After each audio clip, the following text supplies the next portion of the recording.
Ladies and gentlemen, good morning and welcome to the CSI Baseball Complex on the campus of the College of Staten Island for our 2024 Hometown Heroes Day fundraiser. Today's games will feature the Tigers of Holy Family University and your CSI Dolphins.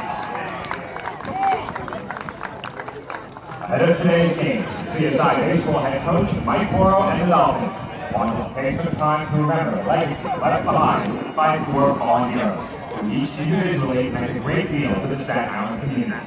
Today, we gather to honor late firefighters Steve Sosa and Anthony Irasi, NYPD Detective Paul Paolini, and Port Authority Police Officer Anthony Barbaro. All money generated during today's fundraiser will go towards a scholarship to be awarded to a CSI student athlete that will be joining the baseball program. The scholarship will bear the names of our four heroes. We would like to thank all of you who have already donated or will be buying raffles for your generosity. We would also like to take a moment to thank the sponsors of today's event. First, TLC Physical Therapy owner Jason Lavandola and CFO Christina Mayer.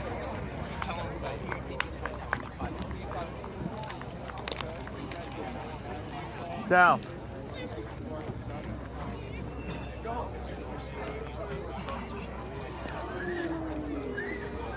When Coach Morrow, who works at TLC as Vice President of Marketing, approached them with the idea for today's fundraiser, TLC was immediately on board.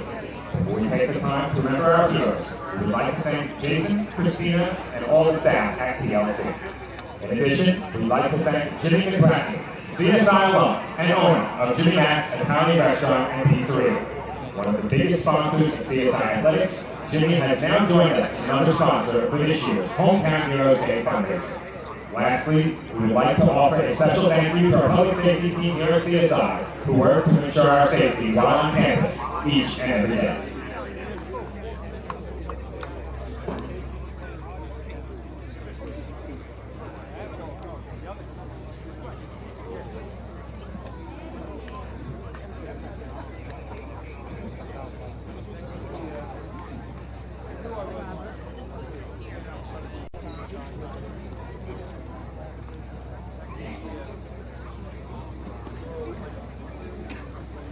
At this time, let's reflect on the lives of our heroes.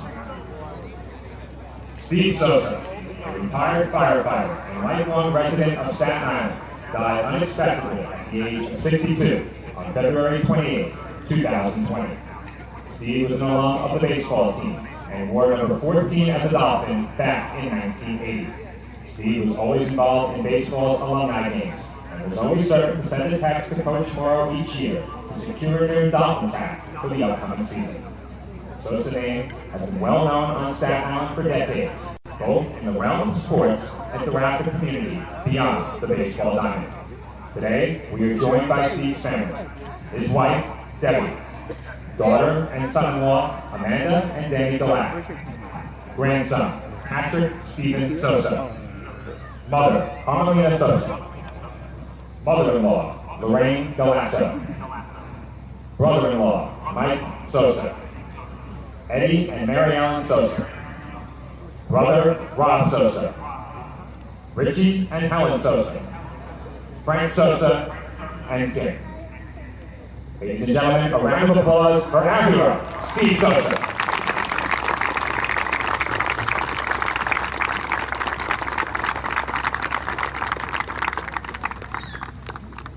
Anthony Irasi, a beloved husband, father, and coach, was a former NYPD detective and retired FDNY firefighter. On March 27, 2020, he passed away from complications caused by COVID-19. Anthony was also an alum of the baseball team and wore number 7 when he played for the Dolphins in 1990. That year, Anthony was a part of the only team in CSI baseball history to make it to the NCAA Division III Regionals. Anthony was a fixture in the Little League circuit on Staten Island as well. He coached several years, watching over his son at Mid-Island Little League, and remained on the board of directors even after his son had finished playing to lend his support. He was also a coach for the Titans, a travel baseball organization on Staten Island. Joining us today are members of Anthony's family.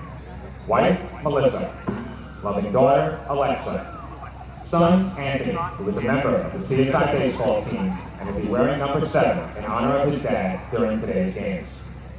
Also joining us are his mother and father-in-law, Rosemarie and Chris Kelly, brother, Roy Gracie, and his wife, Lisa, sister, Tony Ann Carrara, aunt and uncle, Mary Ann and Paul Portabene, nieces, Lauren, Lisa, and Ashley, and cousins, Ron, Kathy, and Gabriella. Ladies and gentlemen, our hero, Anthony Iracy.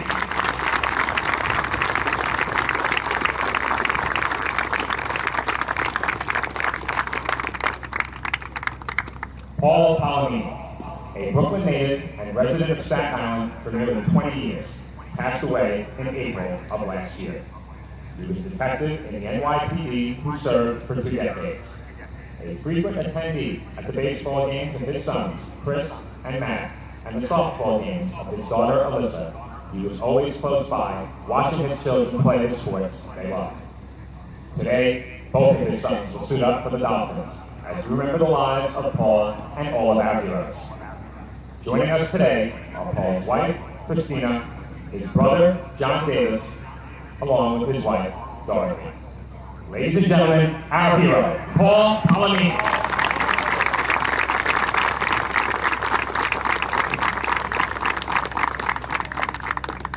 Anthony Barbaro, a local Staten Island baseball legend who attended Curtis High School and St. John's University, pitched in the major leagues for the Mariners, Braves, and Red Sox before becoming a Port Authority police officer. Anthony died on September 11, 2022, in a vehicular crash on his way to work. For years, Anthony would come to the CSI gym during the winter to work out with the baseball team in preparation for his spring training. He was always just one of the guys and made everybody around him feel important. During practices, Anthony would throw live BP to the players, giving student athletes a chance to hit against a major league pitcher.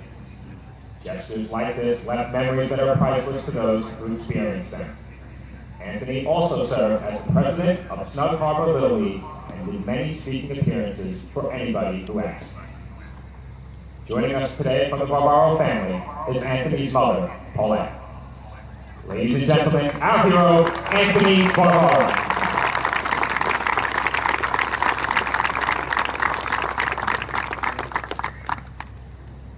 One more round of applause for all of our heroes.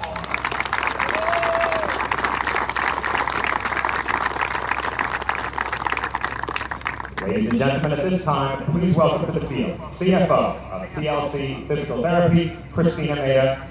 She will be joining Mike Morrow to present a $1,500 check on behalf of the TLC Foundation as a contribution to today's fundraiser in memory of our heroes.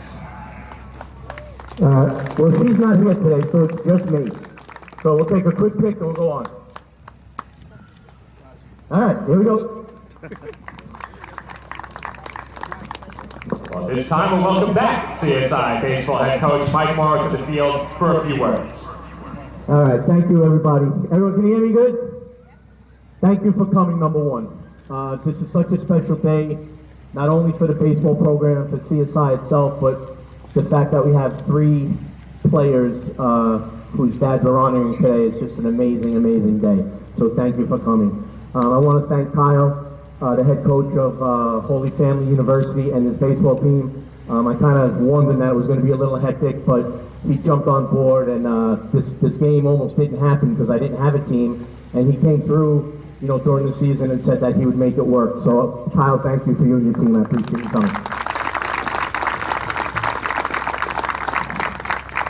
I want to thank, obviously, my boss, Jason Lamondola, for TLC for sponsoring the event, all my workers from TLC. I want to thank the moms from CSI. You guys are great. It's like being back in Little League, having people I can just call and say, I need a favor, and the moms really stepped up this year, and it's just been a great ride. So thank you, moms, for everything you've done today. I want to thank, he'll be out here in a second doing check presentations, but I want to thank Jimmy McBratney from Jimmy Mac's Restaurant and Pizza. I mean, he's an alum from here, and I've known Jimmy for over 35 years. I actually met my wife as a waitress. He's laughing. He introduced me to her way back when. I want to strangle him now, but besides that, no, I won't get. It's all good. But Jimmy never says no to me. Anytime I call, he's just one of these sponsors here at the college that's never forgot where he's rooted from. And Jim, I'm just so happy you're here today. I want to thank you for coming. And lastly, I want to thank Teddy Atlas, one of my closest friends today.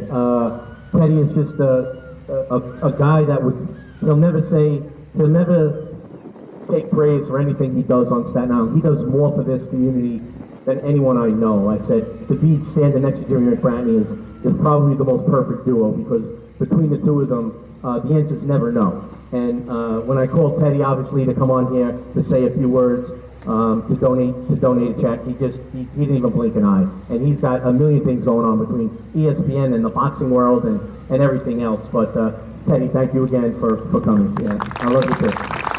And obviously, the most important is I want to thank my players. It's been a great ride. This is the year itself was a little tough, challenging, but what a great group, man, that I got this year. It's been flawless and painless and fun. And I just want to thank you guys for everything and just the compassion that they show for their own players. It's just amazing to me. And you don't get that in today's world anymore. It's kind of fading. We're trying to keep that as close as we can. So I want to thank my players, man, for just being such great guys. Thank you. Real quick, and I'm almost done. Anthony Vivaro has been a friend for this program for many, many years. His brother T is here today too, next to his mom. He was just a major league player that just never forgot he was from Staten Island. The day we lost him, it was, oh God, I can remember like it was 2 seconds ago. It was probably the most devastating news I've had in a long, long time. But his memory continues to flourish, and nobody can say his name without saying, man, what a good guy that he was. So just to have that forever is just unbelievable. So I'm so glad that we're honoring him today. Steve Sosa is a guy I grew up with, and his brothers playing baseball throughout my whole career. His dad coached me my first Little League team at 9 years old. And Steve and Eddie and Rob, I grew up with them. And Steve was the only alumni that came to every single event that we ever had and always mooched the hat off me no matter what it was. But he never forgot where he was from and what his hometown was. And when we lost him, soon after St. Patrick's Day a couple of years ago, man, that was devastating too. It's just things, it's just unfair sometimes. We got a raw deal with these four that aren't here anymore. But listen, we're going to try and every year continue their memory as much as we can. Anthony Irisi Sr. was probably the staple of all sorts of Little League on Staten Island. And I have his son here on the team, and man, his dad couldn't be more proud of.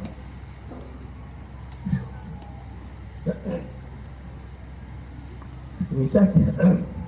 Of what kind of man he's becoming, because this kid is amazing, and he's going to be successful when he's here, and his dad is looking down on him, and I couldn't be more proud to be part of his life going these 40 years. So, man, I'm so proud of you, man. I really am. And Paulie Palomini, we added this year as one of our heroes. It's so funny, I actually recruited both the boys that are on my team now in high school, and the father gave me such a hard time when I was recruiting them as far as scholarship money, and, well, we don't know, Division I is real. And we would laugh, and I'm like, you're a cop like I was. Why are you giving me such a hard time? And he would just laugh and giggle. And every time I saw him at St. Peter's games with Bobby Glenister and everything, it would just be one hug after another. And when they both didn't come to my school, he made it out to say, like, you were close second, coach. They were going to come. The funny thing is he passes away, and both the kids came home. So he's looking over them right now, and Chris and Matt have been unbelievable teammates, man.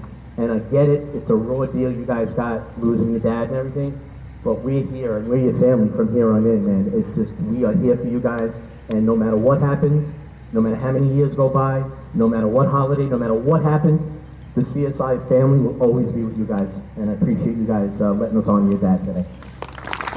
All right, that's enough for that. Thank you everyone for coming. Buy raffles. All this money, what we're doing is, we're going to set up a scholarship that's going to go through the TLC Foundation. We're going to present the check a couple of months from now in the 4 names of the heroes. And every year we're going to try and have that scholarship given to one baseball kid coming into CSI. You know, that's mom and dad played, that was a city worker, and we're just going to keep this thing alive. And I'm real excited about having him. Thank you for coming today. Joe. Thank you, Mike Morrow. At this time, we'd also like to welcome Jimmy McBratney, CSI alum and owner of Jimmy Mac's Italian Restaurant and Pizzeria, to the field, as he will be presenting a $1,000 check as a contribution to today's fundraiser in memory of our heroes.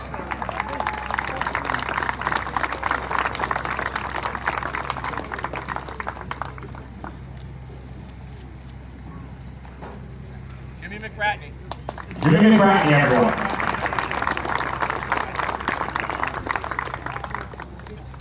Also donating $1,000 to today's fundraiser is Teddy Atlas. At this time, we welcome Teddy to the field to say a few words.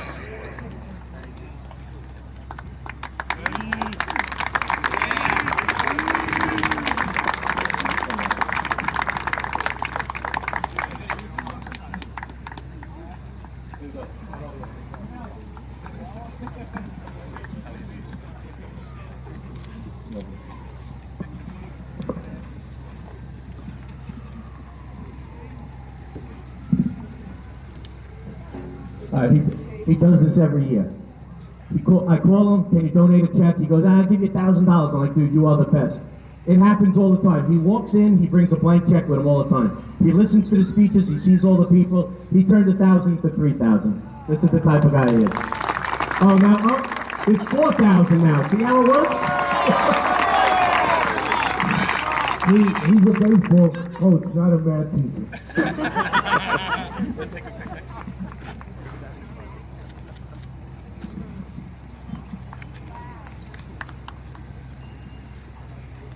First of all, I can testify to everything that Mike just said about this team behind us. They are really great. Forget about baseball players, but they're great people. The parents should be very proud of the way they've been raised. They are special. Every one of you. You're winning, no matter what you do on the diamond. And the reason I know that, and I also know that being a coach is a lot more, whatever sport it is, than just teaching the technique of that particular sport. It's about teaching and helping. Oh, it's about parenting, to be quite frank. A coach becomes, in many ways, a surrogate parent, as Mike just talked about. And it's about teaching life. It's about making sure that they learn a lot more than how to slide into a base or how to lay down a bunt. And every year we hand out 2,000 turkeys, the foundation at Thanksgiving. And all the people that unload them from the trucks is this team here. Mike brings the team and they stay there for about 5 hours. They get there very, very early in the morning. And they hand out not only the turkeys, but all the trimmings for all these families that otherwise would not have a Thanksgiving dinner on that day. And they're there loading them into the trucks, loading them into the cars, handing them to the people. And the best thing I can say about them is I look at them and I know they enjoy doing it. You know, even though they're picking up a lot of turkeys. I mean, a lot of pallets. 2,000 turkeys is pretty damn heavy. And so that's why I'll always be here for them and for Mike. And the last thing I'd say is that, you know, I think most of us are religious here. And, you know, you hear these phrases and sometimes you don't really put together what they really truly mean. And one of the things you hear is eternal life. And this is what it means, right here. Because these 4 heroes are still here. You can feel them. They're here with us as we speak, because we are speaking about them. And we are doing things in memory of them. And I'll leave you with this that I often say to teams and places where I'm asked to speak, is that the greatest power we all have. It's got nothing to do with being an athlete. It's got nothing to do about how much weight you lift or how strong you are, how big you are. It's about the choice and the power to make a choice of how you're going to behave day to day, about the decisions you're going to make. And I will say that with that, my world, the biggest word is champion. I would say that every one of you is a champion. I would say every one of them is a champion. Every one of them is a champion. He's a leader and a makeup champion because you make the choice to do for others. And when you make those choices, you're very powerful. You're a champion. And when you live the kind of life that these heroes live, well, you're never gone. You live forever. Thank you.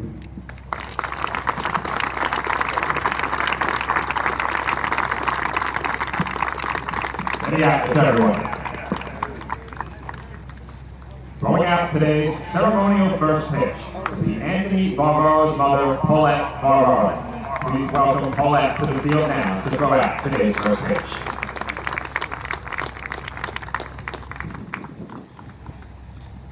Hey Joe, Anthony's brother T showed up today. How about a round of applause? Round of applause for T, brother of Anthony Barbaro, who is joining us today as well.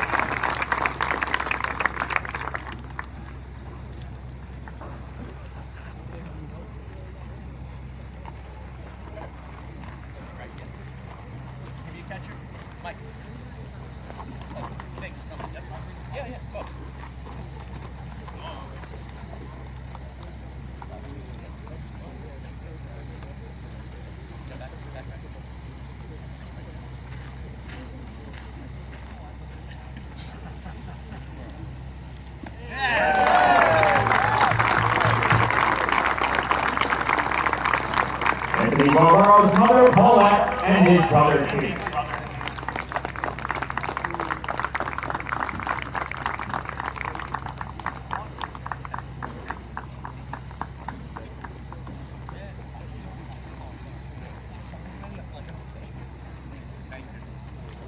At this time, let's meet the stars for your CSI Dolphins. Batting first.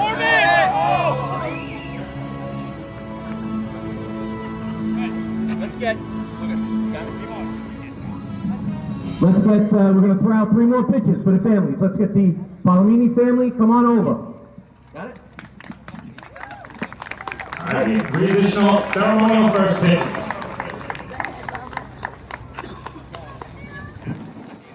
Come on in. Joining us today are members of the Sosa family, Palomini family, and Racy family, throwing out 3 additional first pitches ahead of the introduction of today's stars.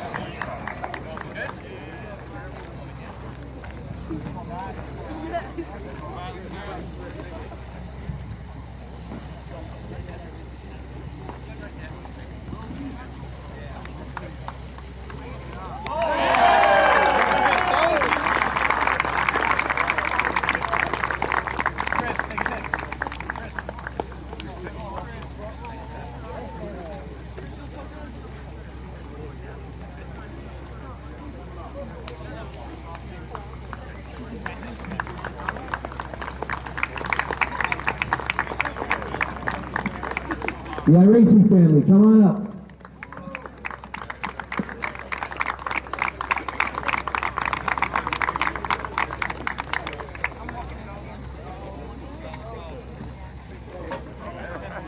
She just puts her top right to the neck.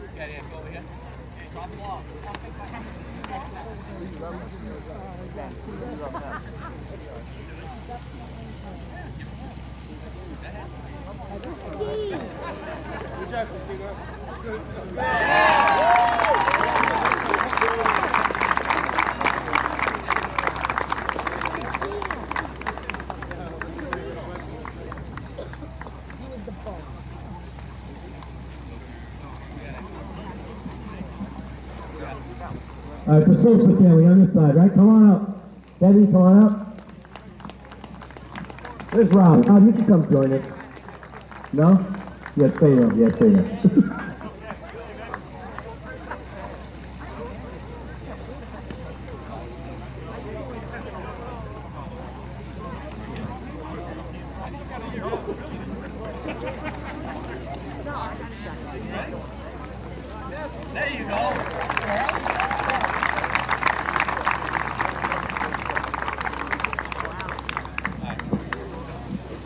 One more round of applause for the Sosa family, the Irizzi family, the Palomini family, and the Barbaro family.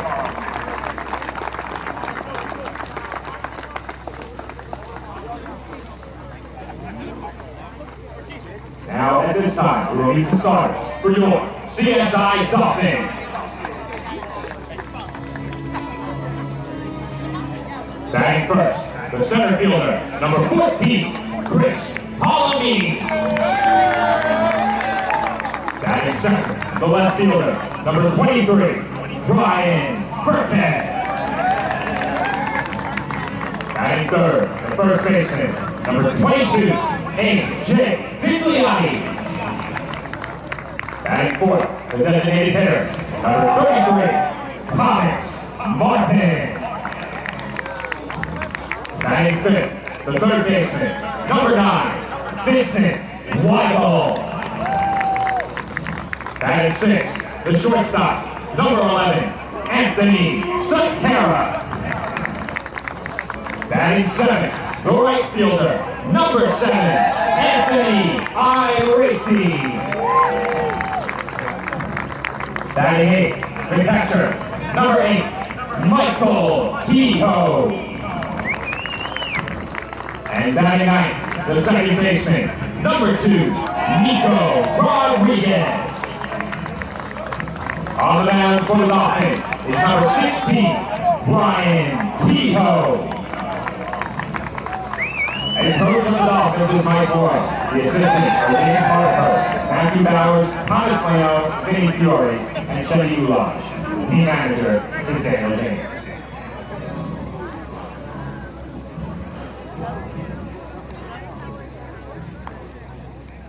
At this time, we ask that you please rise for the presentation of colors by the FDNY and PAPD Color Guard and remain standing for the singing of the national anthem. Singing the national anthem today will be Yvonne Noel Myra.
Oh, so can you see by the dawn's early light what so proudly we hailed at the twilight's last gleam, whose broad stripes and bright stars through the perilous fight, oh, the ramparts we watched were so gallantly seen, and the rocket's red glare, the bombs bursting in air, gave proof through the night that our flag was still there. Oh, say does that star-spangled banner yet wave o'er the land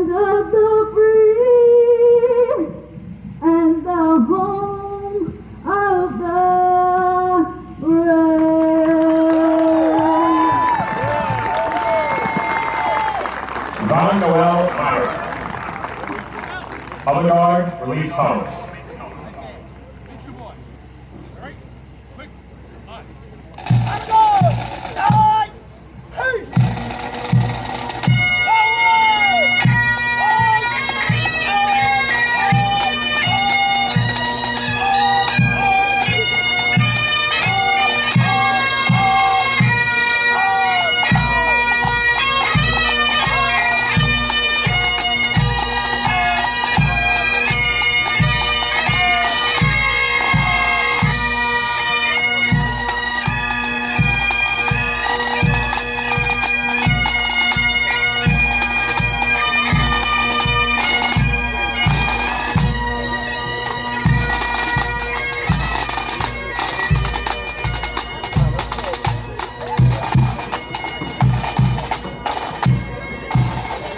Joe Foreman rejoining you from the CSI Baseball Complex just in time for first pitch as Ryan Kehoe finds the zone for a strike to open up today's doubleheader against Holy Family University.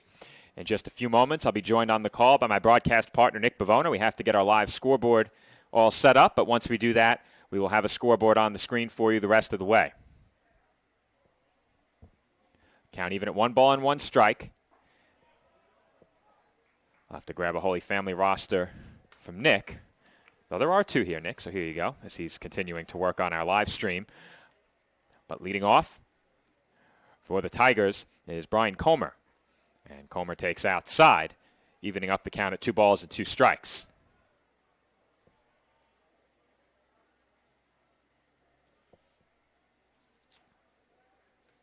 Comes the 2-2.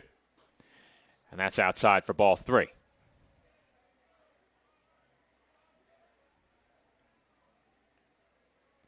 An early full count to open up the game for Kehoe. And the Dolphins have struggled with command early in games. Their starters have typically gotten better as the game has gone on, but first innings have often been tough. Not so here, as Kehoe gets a first pitch out, or I should say, the first batter out on a fly ball. First out comes on an F7, and there's one away. Now, I am pulling double duty today. I am also our official statistician, so I have stats laptop in front of me, the live stats to my left, and the streaming hub to my right. Nick, of course, will join me on headset shortly. He is our broadcast engineer for today. First pitch to Gino Serecchia is in for a strike. He's behind 0-1. And he takes a called strike 2.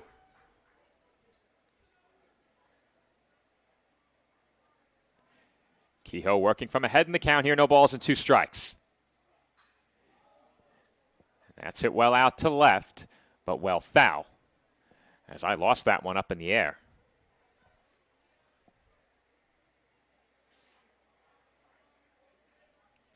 May have to readjust our camera in between innings. It's a bit windy out there, and we had to bring our camera down to field level to capture our Hometown Heroes Day ceremony. So with that, our camera's a bit low, but I'll take care of that between innings. Count 1-2 strikes here on Serecchia. And now on headset, my broadcast partner, Nick Bavona. Just a quick race to get up here, Joe, but happy to be on the call with you here today for today's doubleheader against the Tigers of Holy Family. And Serecchia will go down looking, as he's a strikeout victim for out number 2. That will bring up Zach Morales. Nice start to the game for Ryan Kehoe, and if you remember, Joe, Ryan Kehoe recently just came out of relief for the Dolphins on Tuesday against Adelphi, his first relief appearance of the season, and now he gets to start here today. Well, you know the Dolphins are determined to pick up a win, perhaps 2, in front of a big crowd here today for Heroes Day. It was my privilege to lead our Hometown Heroes Day ceremony in honor of the late Steve Sosa, Anthony Iraci, Paul Palomini, and Anthony Varvaro. Very quickly, Morales ahead in the count here, 2-0. But great job, Nick, down on field level. I got a look as things were wrapping up, and the color guard was releasing the colors. I got a chance to see what that feed looked like. It looked really good. Nice. So I think everyone watching at home got to absorb the ceremony pretty well. Have a feeling that our PA was picked up on the camera microphone, just a hunch. It was. Yeah, it was pretty loud, but well worth it, as that's it up in the air, out towards shallow right center. And the catch is made in right field by Anthony Iracy for the final out in the road first inning. No runs, no hits, no errors for the Tigers. We head to the bottom half of inning number 1 with no score.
And we're back here on CSI Sportsnet as we get set to begin the bottom half of the first inning. And Nick, if Lou is that loud, I can only imagine how loud I was during our pregame ceremony. You didn't sound too loud from down low. Well, not saying that's a bad thing, meaning that I heard you loud and clear.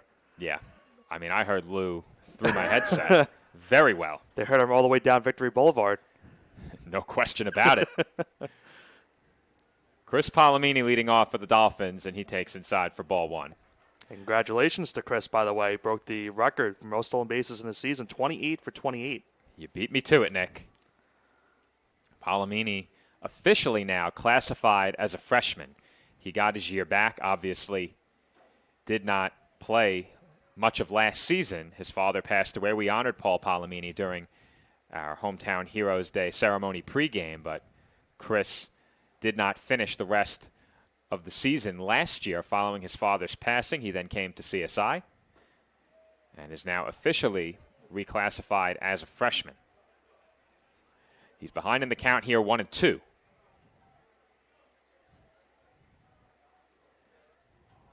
You have to wonder now, is he potentially in line for an East Coast Conference Rookie of the Year honor as he goes down swinging here? And there's one away in the home first. I think you have to consider it, considering the year he's had. Hitting above near 340 on the season, 28 stolen bases on the year as well. Has the potential, if he gets 2 stolen bases today, to get a 30 piece on the season. So we'll have to see how the day unfolds. But gets a start at the leadoff spot for the Dolphins, which we haven't seen very often from him this season as well. He's shown home run power, and the Dolphins looking for that in the middle of their lineup. Have often hit him there. And he's starting to look like he was going for a home run on that swing and a miss for the strike 3 to retire him the first out of the inning. And you have to imagine he would love to hit one today. Brian Burkhead, the batter now. Burkhead comes in hitting at .319. His average up about 40 points from last year. It's been a big step up for Burkhead in terms of his offensive production. Count even at 1 ball and 1 strike.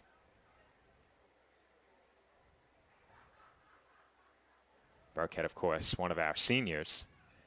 He was honored last weekend. Dolphins graduating 3 players, Nick Campese, Brian Burkhead at the plate here, and also in the lineup today for the Dolphins, Thomas Martin.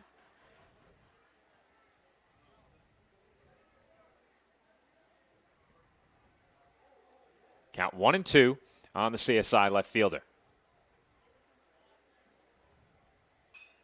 And that sliced foul.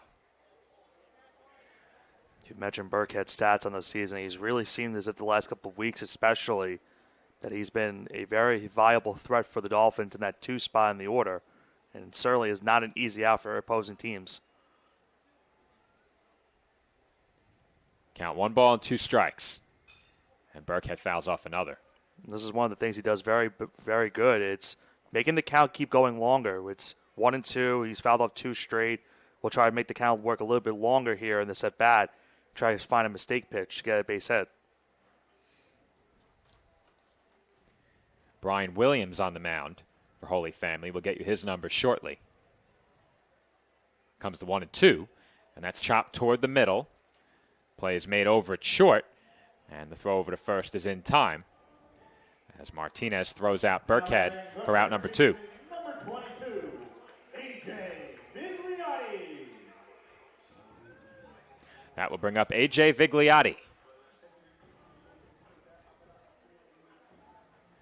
Vigliotti comes in hitting at .307, tied with Chris Palomini for the team lead with 5 home runs.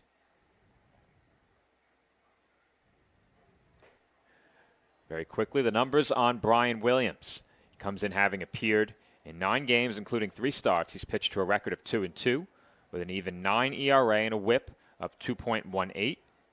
In 28 innings, he's allowed 46 hits, 37 runs, 28 of those earned. He's walked 15 and struck out 13, as that's popped up on the right side. And waiting for it over at first base to make the catch is Turner for the final out of the first inning. The Dolphins go down 1-2-3, and we have no score through 1 from the CSI Baseball Complex.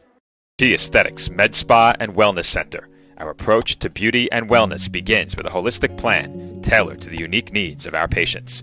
When we consult with patients, we let them tell us what their problem is. We don't tell them what the issue is.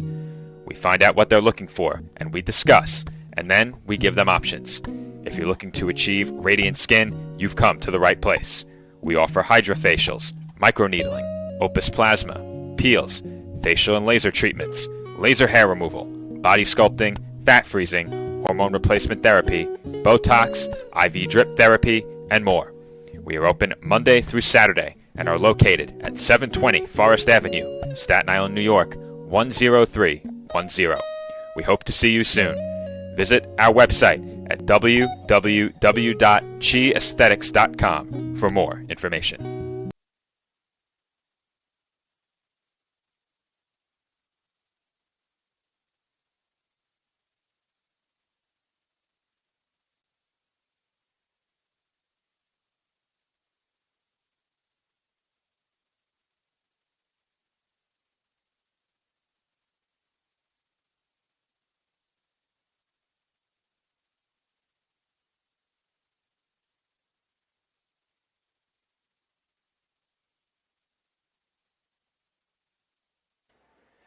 Dylan Mercedes will lead things off for Holy Family against Ryan Kehoe here in the second. And we didn't get them for you in the first inning, as Kehoe made pretty quick work of the Tigers, but we do have his numbers on the year. Kehoe comes in, having appeared in 11 games, including 10 starts, as that's hit well out to deep center field, and Palomini couldn't make the catch over the shoulder. Turning second and heading for third is Mercedes, as the throw is held over in the area of shortstop by second baseman Nico Rodriguez. And with that, the Tigers have the leadoff man on third base following a loud leadoff triple by Dylan Mercedes. A great start to this game for the Tigers here in the second inning with Mercedes getting that leadoff triple here in the cleanup spot. So early on, Holy Family looking to take advantage and get the first run of this game. And if you remember the last time these two teams met, the first game of that doubleheader, Holy Family jumped out to an early 2-0 lead in that game. Then CSI would score 11 unanswered runs and win it 11-4. Dolphins won decisively in that game, as you mentioned, Nick. 7-run victory in Game 2. It was a bit of a pitcher's duel. It was. And one of our calls of the year here on Sportsnet as the Dolphins walked it off. I took that in from the airport on my way to Florida. Oh, he did get the strike three. It didn't look like it was originally a strikeout, but a long walk to the dugout there for the second out of the inning, for the first out of the inning, excuse me. So Stephon Leo goes down looking.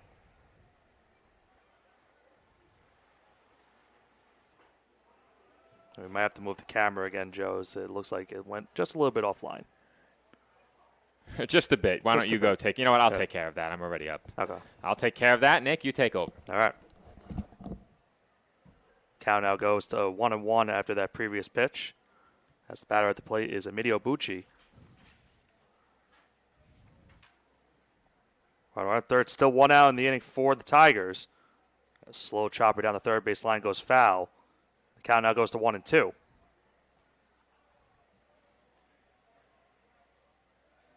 Keogh now 1 strike away from a huge second out here early on in this game. Dalton Turner, the batter on deck for the Tigers. The camera angle is good for now. The 1-2. Just chopped foul behind the plate from Bucci. Keeps the count 1-2.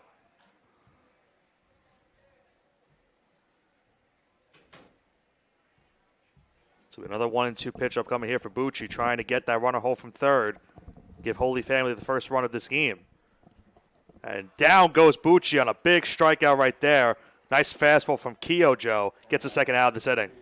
And how about that for rebounding from that long leadoff triple? Mercedes gets on to start the inning. He still stands over at third base. And back-to-back strikeouts for Ryan Kehoe. 1 looking and 1 swinging. And now he's 1 big out away from escaping trouble and stranding the go-ahead run over at third.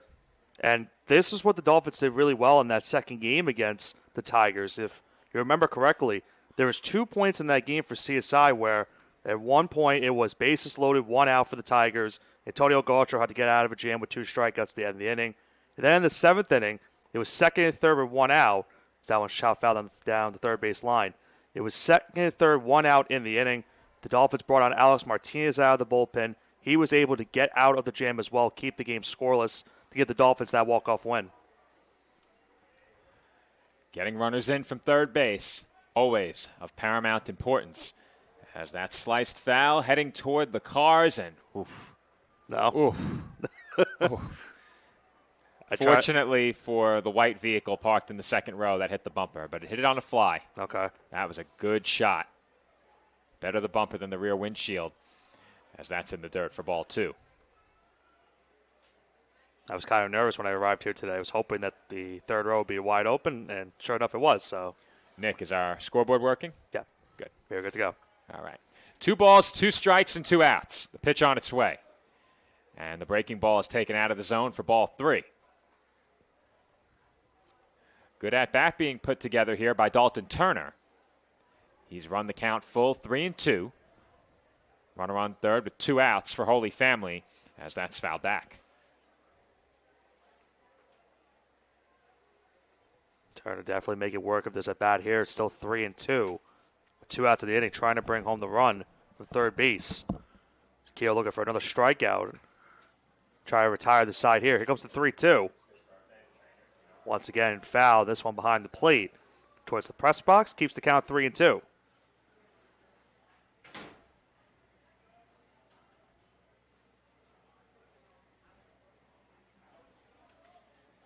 So do it again here. 3-2 for here from Keogh. And that one's on the outside for strike 3.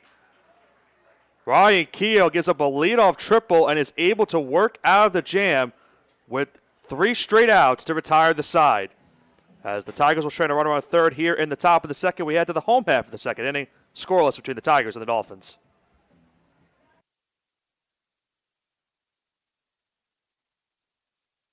The Kettle Black on Staten Island, a top 5 wing joint in America by Food and Wine magazine.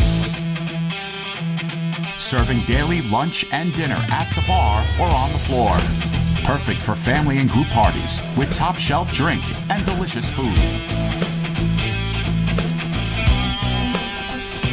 From great times with good friends. Live sports and watch parties. To Staten Island's hottest nightlife. The Kettle Black features live music and DJs weekly. The Kettle Black features daily and nightly food and drink specials. The best Staten Island has to offer is at the Kettle Black. We'll see you there at the Kettle Black, located on 415 Forest Avenue, Staten Island.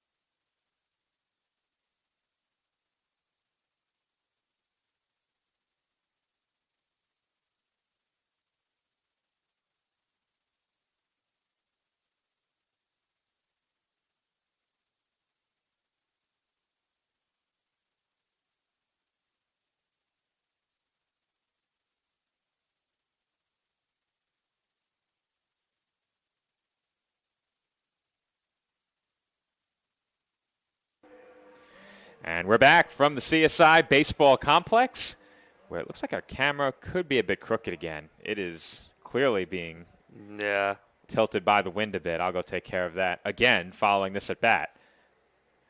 Sometimes when you're dealing with the elements, things don't go exactly as you planned. Though fortunately, the technology cooperated, as that's chopped to third by Thomas Martin, and he's thrown out for a quick out, number one. Quick note on Martin, however. Martin now has 4 consecutive 30-hit seasons. That's very impressive in terms of consistency and production, as he now has over 120 hits for his career. Yeah, Martin has been one of the more consistent Dolphins for his entire tenure here at CSI, and these 2 games here today will be the final 2 games of his Dolphin career. So I'd look to go out on a high note and hopefully help the Dolphins get 2 wins to extend their win streak to 4 games to end this season. Vincent Weigel, the batter, is behind 0-1 here.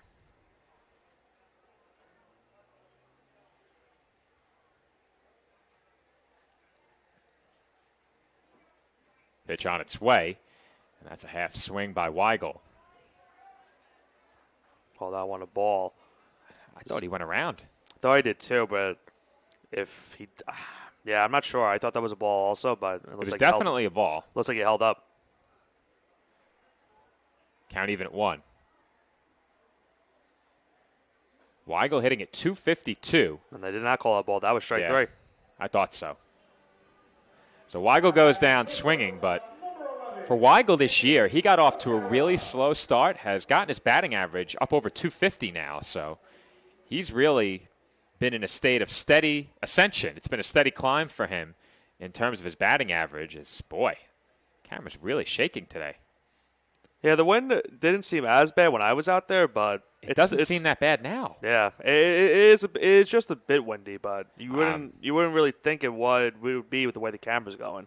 Yeah, I'm not sure what's causing the camera to tilt and sway, but it must be the wind unless someone's having fun with us out there. Anthony Cetera, the batter, with 2 outs, and the base is empty. And he takes ball 1. The count even at 1. Well, it's not really fun for us if you're messing with the technology here. I've said it more than a few times here on Sportsnet, but I'll say it again. As that's lined through the right side for a base hit, and the inning will continue as Cetera is on with a 2-out single. But as I was saying, I've said it before, and I will continue to say it until my final day, there is nothing that infuriates me more when I'm working a game day than technology that does not cooperate. Mm-hmm. Everything is tested extensively ahead of time. We get here 2 or even 3 hours early on a special day like today. And despite that, there are still technical issues that arise just about every game. As that's hit well toward the left field corner, and that's down for an extra base hit. Iracy heads for second. Cetera is being waved home. Relay throw to the plate on its way in with plenty of time, and Cetera is out. So it's a 2-out double for Anthony Iracy, but Cetera is cut down, trying to score all the way from first. Strong throw from out in left field to get things started. That was Leo in left. The relay throw, also a good one. And Sotero was out at the plate by a wide margin, as that will send us to the second inning. We are through 2 at the CSI Baseball Complex. No score between the Dolphins and Tigers.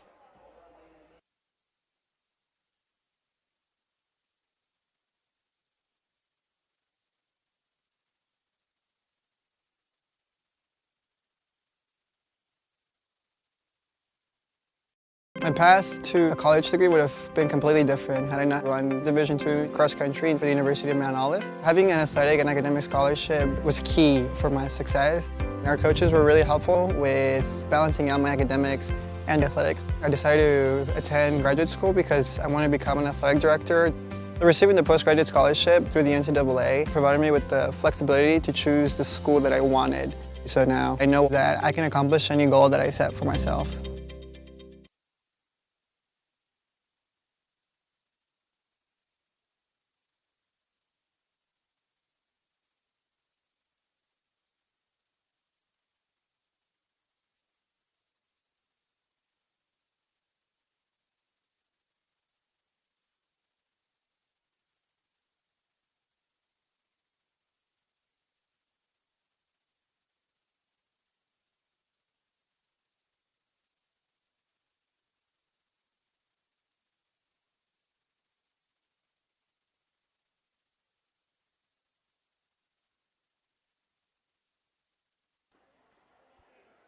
Garrison Pergolman will lead off here at the top of the third. Still a scoreless game between the Dolphins and the Tigers.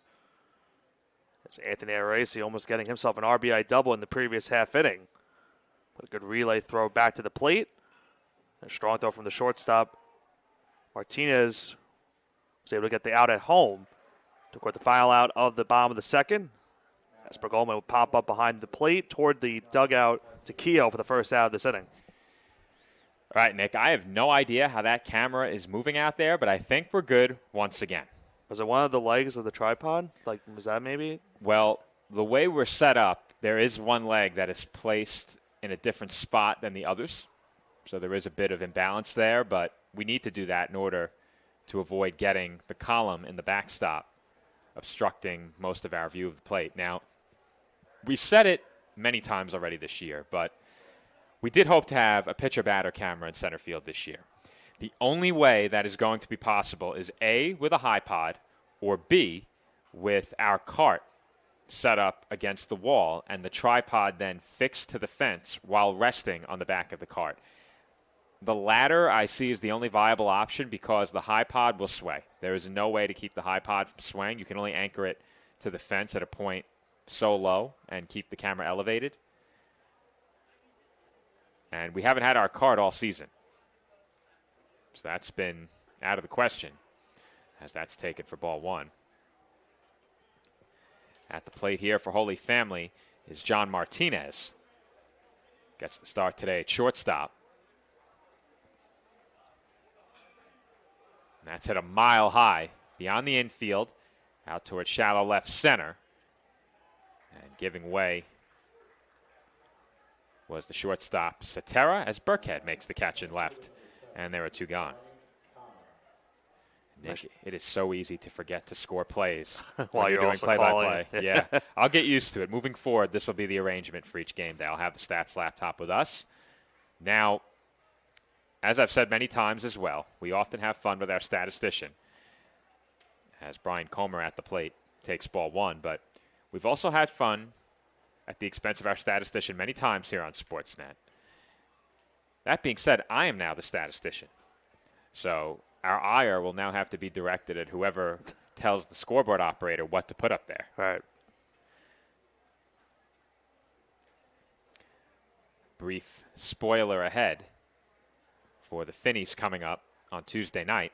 You can catch that live on CSI Sportsnet, assuming, of course, that we have internet at the Staten, as that's bunted down the third base line. Weigel fields, throws to first, and the throw is in time. I did not think it was. As I thought perhaps Vigliotti may have been pulled off the bag. Either way, the Tigers can't believe it. Comer can't believe it. I have to say I'm rather surprised myself, Nick. I can't believe it. And that will do it for Holy Family here in the top of the third. We'll get another look on replay. Pause it. I think he was safe. Well, I thought he was safe too, but I could see the point you also made. I thought Vigliotti came off first off base. the bag as well. Dolphins got out of there real quick. And they'll take it. They certainly will. And we'll They stay will right certainly take here it. as the discussion continues. Now, watching that play in real time, I didn't think it was going to be close. I didn't think it was either. Credit to Weigel to make it close. Lou agrees with me. He thought that Vigliotti was definitely off the base, and I have to agree. And there's a conversation down the first base line about that previous play. I just don't see any scenario where he was out because I didn't think the throw beat him either. But the Dolphins will certainly take it. It's a good thing we're not back at SIUH Community Park because if they decide to change the call, we can't go back on the scoreboard. Right. Though they did finally make the change, and we're using Daktronics this year. So Yeah, right. we didn't have to worry about that during our most recent visit. As we know, these two teams played earlier this season at SIUH Community Park. So now they get two more here today to end the season. As I mentioned, the Dolphins trying to make it 4 in a row if they can sweep the doubleheader. It's not often that you see a pair of teams that are not in the same conference play each other 4 times. Every once in a while you'll see it. I believe the Dolphins played Caldwell 3 or 4 times They did, 3 last times. year. Last year as well. I know they played them 3 times this year. Yeah. However, that was not the originally scheduled set of games, if I'm not mistaken. I don't believe Caldwell was on the original schedule for the games at Staten Island University Hospital Community Park. That was Bloomfield. And then once Yes. Bloomfield was out, Caldwell came in and took those games. So I'm not sure we were actually going to play them 3 times until that change. Holy Family was always going to be played 3 times.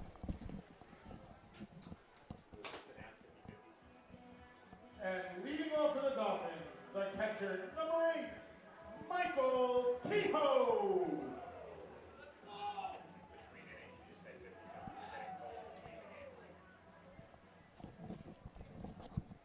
Joe McGann, Larry Lewis Snow, our public address announcer, for an announcement at some point during maybe the end of this inning. I would assume can't really do after it the during. inning. Yeah, can't really do After it during the inning. No, after the inning. But with Heroes Day as well comes raffles here. At A lot of great prizes Yeah. in support of a great cause. So if you're in the area, be sure to come on down. 2 non-conference games, your last chance to see the Dolphins this year. Yeah. And Nick, I didn't expect to be here today. I had a client that I was scheduled to cover for my broadcasting company, but with all of the technical support that was required ahead of Game 1, and then ultimately me taking over on public address, I'm here, as our audience can hear.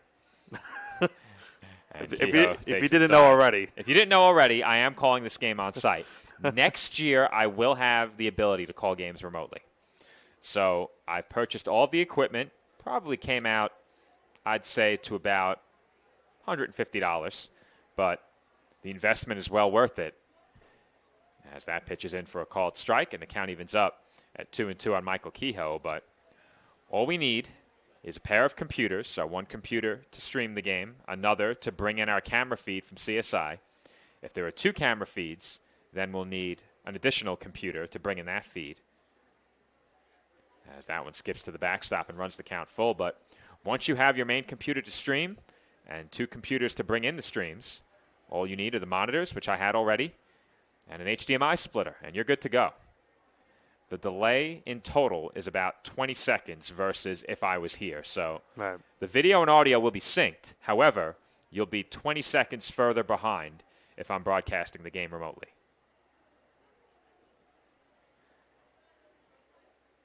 I think that would only be in play for baseball and softball next year. I don't think that would be in play for any other sport. Perhaps basketball if we're in a really big bind. Yeah, tough spot. Though I think getting voices to call basketball is going to be pretty easy. There's usually a lot of people who want to do basketball. Baseball and softball, the days are a bit longer. Softball, you're outside. Baseball can run anywhere from 6 to 8 hours, maybe as long as 9. If you get 2 marathons, as Kehoe draws the walk and he's on. But we'll see what next year brings. Nico Rodriguez will be the batter now. Rodriguez batting ninth for the Dolphins today, getting the start at second base. With the return of Anthony Cetera, Rodriguez has moved over to second. The left side of the infield, Cetera and Weigel, Vigliotti and Rodriguez on the right side as Nico takes high and tight. Had to get out of the way there. Dead. As these teams both know, Holy Family is certainly familiar with Rodriguez from the 2 games they played earlier on in the season.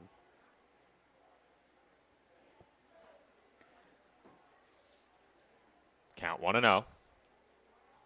Rodriguez showing bunt again. Bunts it foul. And the count evens up at 1.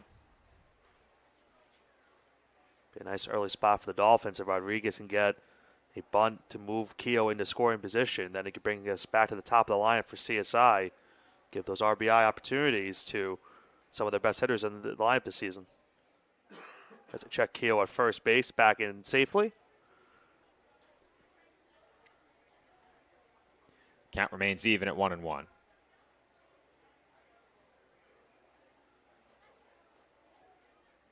Kehoe, a runner that you certainly have to pay attention to over at first. Though as a team, the Dolphins haven't run much as the pickoff attempt gets away. And Kehoe will head for second.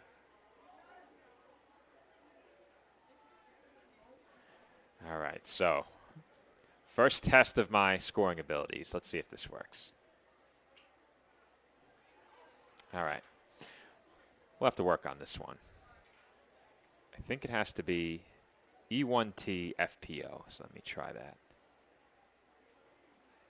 The good thing is, worst case, you do have 2 statisticians in the other room that I can do. help you worst case scenario.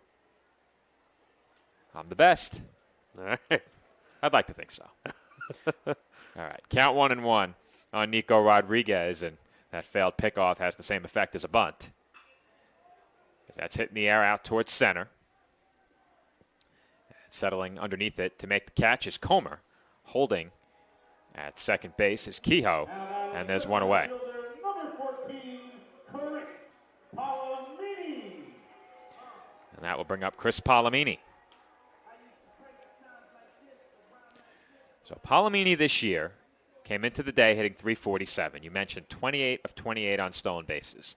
On top of that, he leads the Dolphins in just about every offensive category, has played in and started every game, and has really done it all for this team, both with his bat and with his glove, as he just got under that one out to left. Kehoe tagging at second will stop, and there are 2 gone. Yeah, he definitely got under that one. Made a home run bid. Nice job right there for the Tigers as they just get him out on that routine fly ball to left field. And after giving up that failed pickoff attempt, now 2 straight outs for the Dolphins, and it'll be up to Burkhead. Try to bring home Kehoe from second base. Burkhead comes to the plate with a runner in scoring position and 2 outs. He's 0 for 1 at the plate in this game. Long look in here from Williams. He checks the runner and delivers. That's hitting the air out to center. Falling fast. And racing in to make the catch was Comer to retire the side. Dolphins get a leadoff walk. Kehoe advances on the errant pickoff, but the Dolphins can't drive him in. We are through 3 lightning-quick innings here at the CSI Baseball Complex with no score. Hobra, a taco joint, Staten Island, where we're proud to have shared our family-first spirit with people from throughout New York City and the world. With indoor dining available both at the bar and on the floor. Or step outside for additional seating and an outdoor bar. Serving beer that's crisp, ice cold, and worthy of a day at the beach. Cocktails that explode with flavor. And great food made with the freshest and healthiest ingredients available. Events feature food and drink specials. Live music. And the best of Staten Island nightlife. Your CSI Student ID saves you 10% on your dine-in order at Hobra. Visit us at 412 Forest Avenue, Staten Island.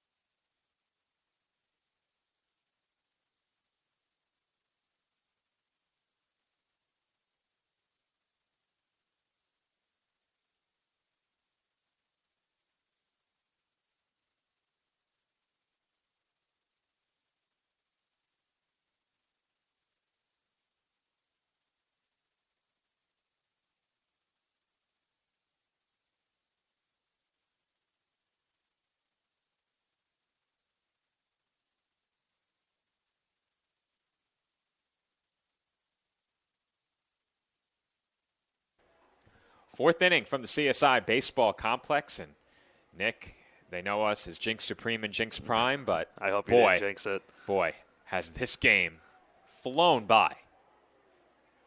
I hope you didn't jinx that, Joe. However, when we saw the last time these two teams played, the second game, it was kind of the similar feeling you got in that game as well. That being a 7-inning game, but still went pretty quick. Ryan Kehoe has been dealing in this one outside of one base hit. On the other side, Brian Williams has allowed a couple of hits.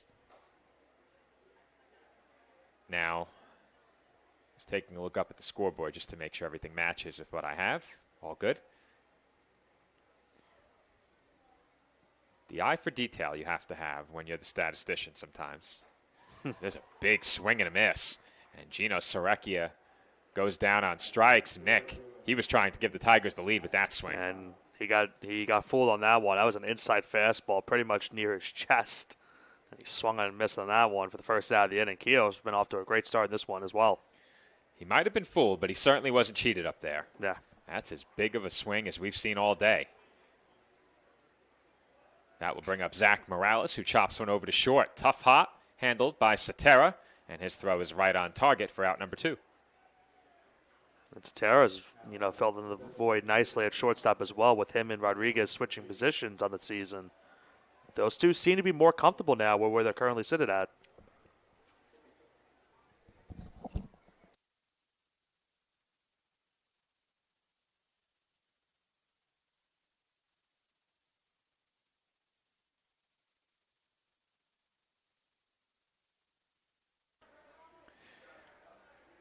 They visited the commentary booth to perhaps get our food orders, though.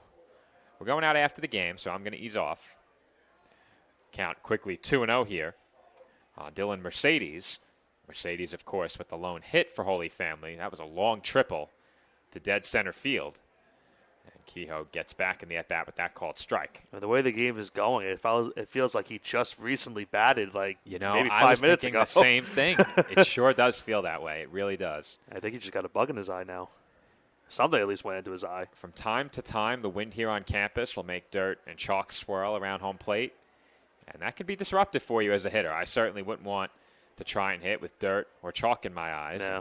Hopefully we won't have to. No, Thursday, hopefully. Thursday, that's right. Now, the weather's not looking good. Yeah. So that could be problematic as that pitch is in for a called strike. Hopefully, if it is rescheduled, it's on a day that we can at least do that one as well. After Tuesday, I should be free for quite some time off of Saturdays as the breaking ball bends around the plate for ball 3. But most of my clients in the summertime play on Saturdays. So outside of Saturdays, and maybe the occasional Sunday, but typically Saturday, I'm going to be good. As that one's fouled off.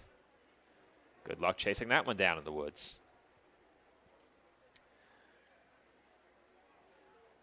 And Nick, this could very well be the last time you and I are on the call together until New York State's Little League Baseball Championship. As there's another one into the woods. And Mercedes stays alive. That's certainly a time I'm looking forward to. Had a great time last year.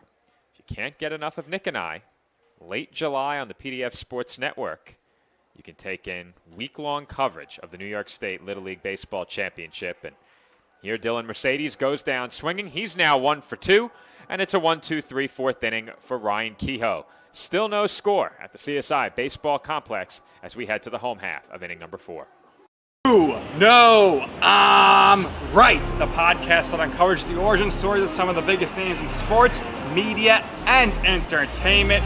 Nick Durst here along with Joe Calabrese. Here we are, 200 episodes later, about 150 episodes with guests, our friends, soon to be your friends. Well, it's pretty clear, Joe, that it's all about You Know I'm Right, the podcast. That's my You Know I'm Right moment. Wanted to do a podcast, and everyone was like, what are you, crazy? Who's going to listen? You're not going to get guests. Well, guess what? I'm the best when it comes to getting guests. You could vouch for that. I am so happy that you asked me to do this. I couldn't have been more thrilled. And follow us on socials. Check us out. I promise you, if you want to work in media, whether you work in media now, whether you want to quit your job and work in media, come to us, and I promise you, we will get you on the right foot. That's what it's all about, uncovering the origin stories of some of the biggest names in sports, media, and entertainment. Keep it locked on You Know I'm Right.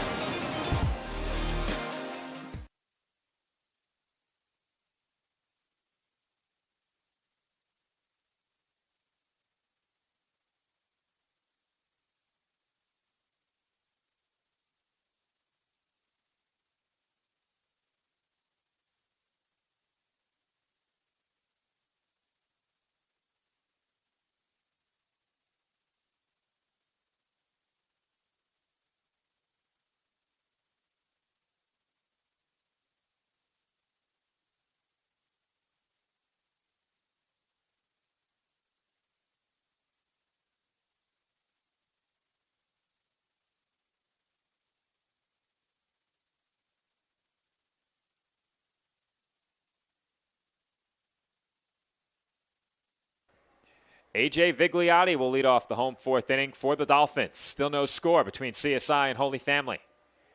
Just 3 hits between the two teams as Vigliotti lines one out toward right field, and that is down for a leadoff base hit. Make that 4 now. Right on cue.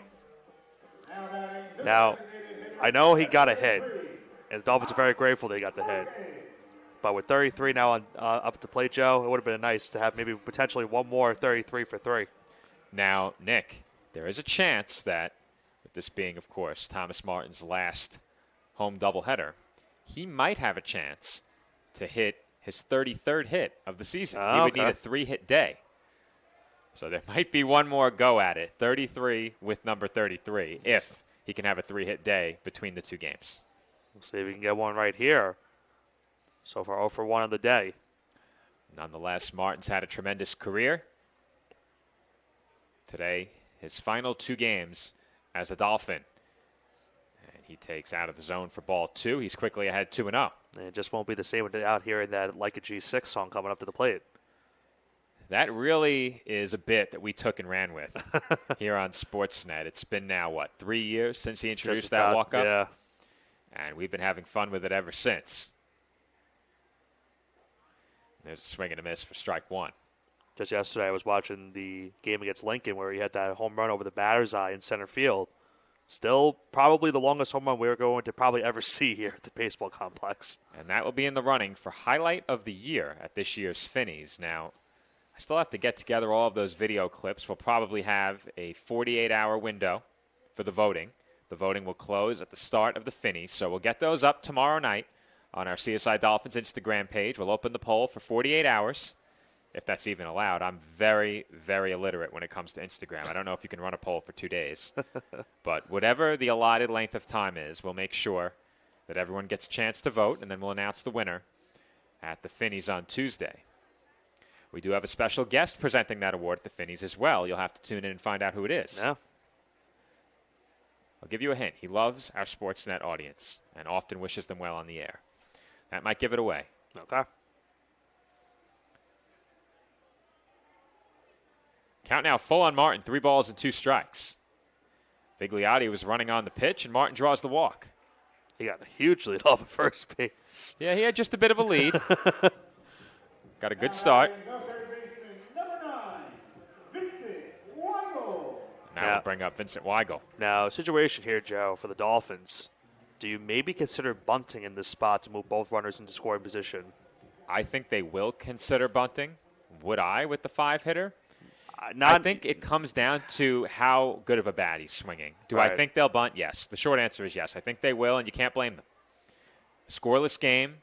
You have your ace pitching very well. I think the bunt probably is the right play here. Long mound visit here for the Tigers as they try to figure out how to get out of the situation. And like I mentioned in that second game, the last time these two teams played, there was a lot of situational hitting where both teams had to get themselves out of jams. And for the most part in that game, they definitely got themselves out of it. And that's why it ended in a 1-0 win for the Dolphins. So these are two really well-coached teams, and they know how to get out of situations like this. We saw Ryan Keough earlier give up that lead-out triple and got 3 straight outs to retire the side. So we'll have to see now if the Tigers can get out of this inning with first and second and still nobody out. And another factor that lends itself toward bunting, Nick, behind Weigel, Cetera, and Iracy are both 1 for 1. Right. So I think the question mark here is the speed on the bases. Do you trust both runners to get to their respective bases quickly enough on a bunt that may be bunted a bit harder than you hope? I think that's a factor as well. The speed of the base runners and the man at the plate, man in the on-deck circle and in the hole, possibly playing into that decision as well. Weigel not showing bunt as of yet,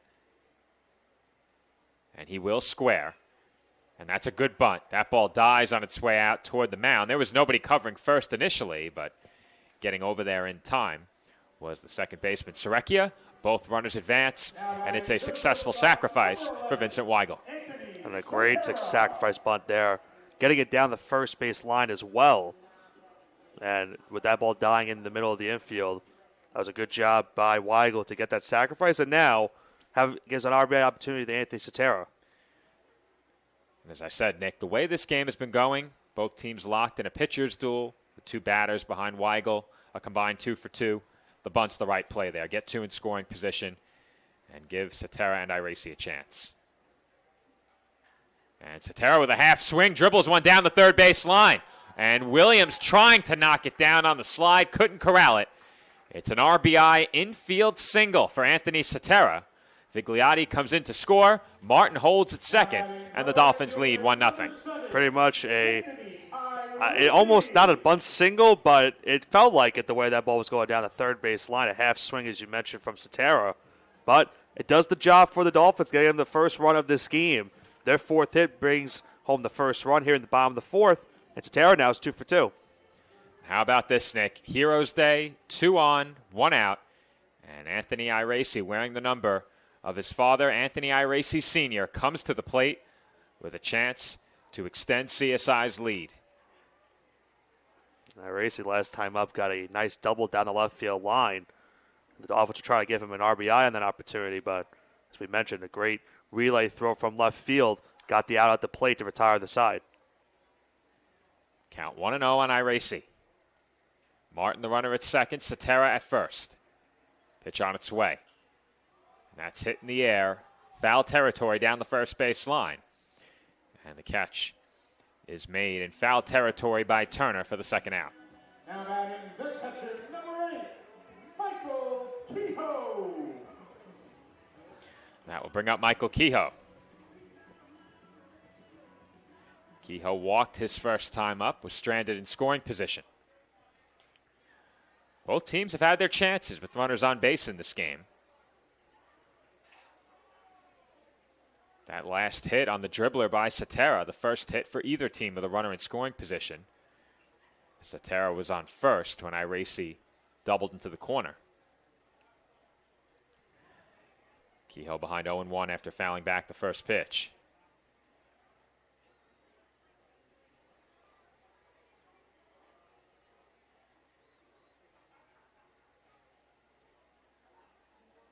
Long look in again from Williams.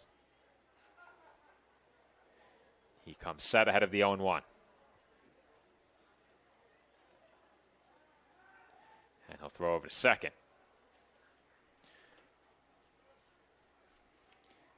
Doubt Martin's going anywhere here. Those are probably the most dangerous pickoff attempts, going back from behind your back and going to second base. If he's not paid any attention, And this, I think, is a moot point now with the throw, as Martin does get a huge lead. That's hit towards short. Handled there. And going the short way for the final out of the inning was Martinez. Satera is forced out at second, and the side is retired. Dolphins strand a pair, but they get one and have taken the lead. Our score through 4. Staten Island 1 and Holy Family nothing.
Stefan Leo will lead off for Holy Family University here in the 5th inning.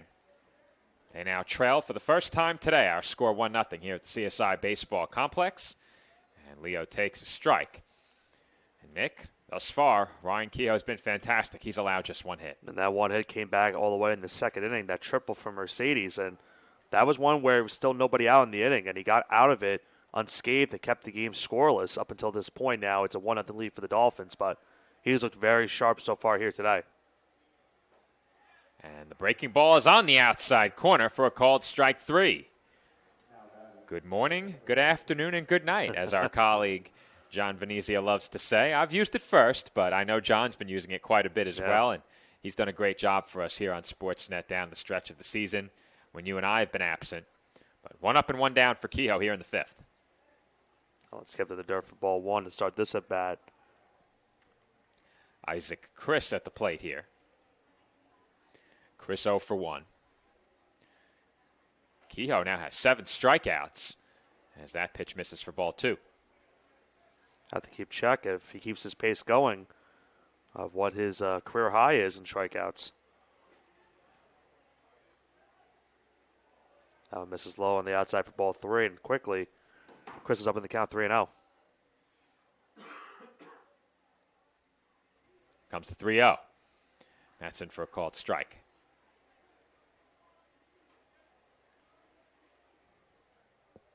Now, did you say Chris is up at bat, Joe? Yes, that's I did. a 13. Okay, so the lineup was input into my computer incorrectly. So that's Emilio Bucci up Emilio Bucci is at the plate. They put in 3. It was 13. So Okay. let me correct that. Bucci fouls that one off down the left field line. All right, so I thought something was up. I'm assuming they have it correct next door. I think so. I think they announced it. Bucci? Yeah. Okay. Well, it certainly isn't Chris, so we'll have to. Let's finish the at-bat first. As that Bucci hits sliced that out one. to left center. And Nice Burkhead catch. makes the catch on the run. All right. So I'll take care of that following the F7. Nick, you can take over. Okay. 2-away now in the inning. Now bring up Dalton Turner. Kehoe looks for another 1-2-3 inning here in the top of the 5th. You mentioned Joe, he has 7 strikeouts already on the day.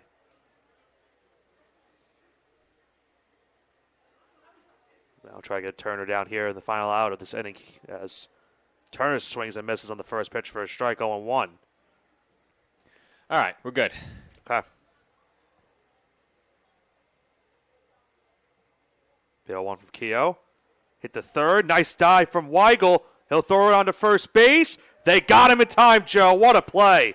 Great play there by Vincent Weigel. Makes the snag right along the third base line on the heel of the outfield grass, and he was able to fire across the diamond in time to retire Turner for the final out here in the road 5th inning.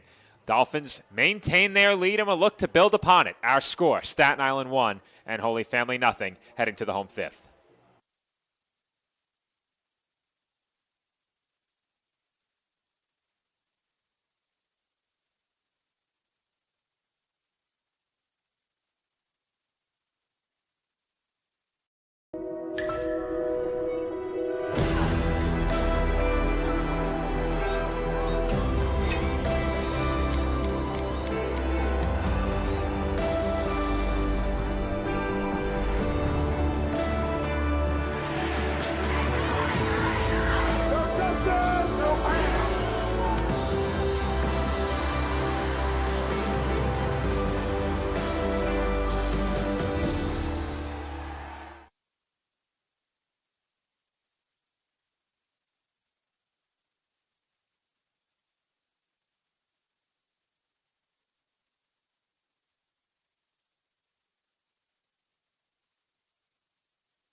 And we're back from the CSI Baseball Complex where the Dolphins lead it 1-0.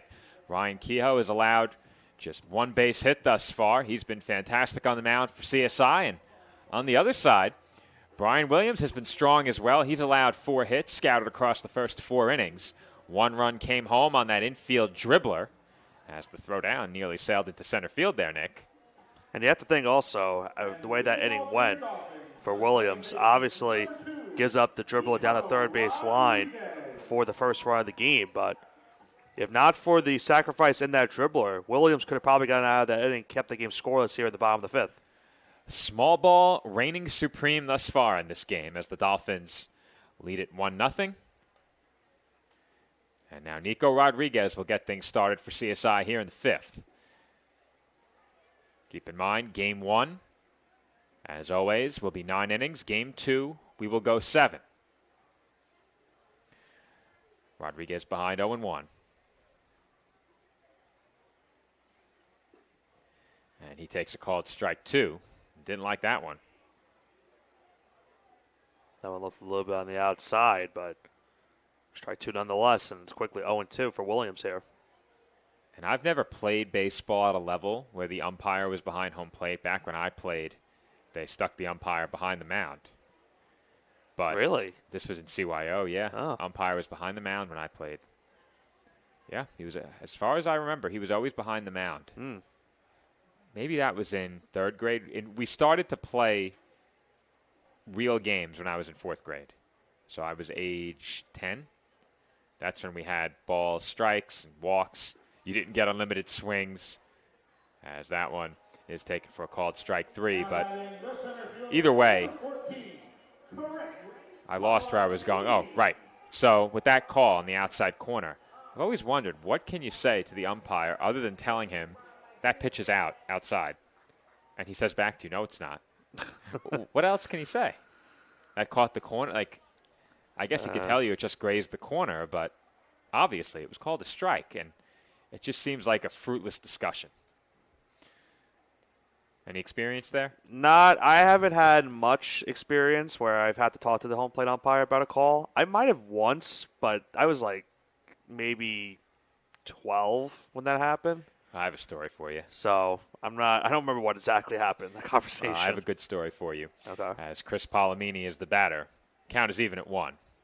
So this is back, I believe, in my 3rd grade season. So I was 9.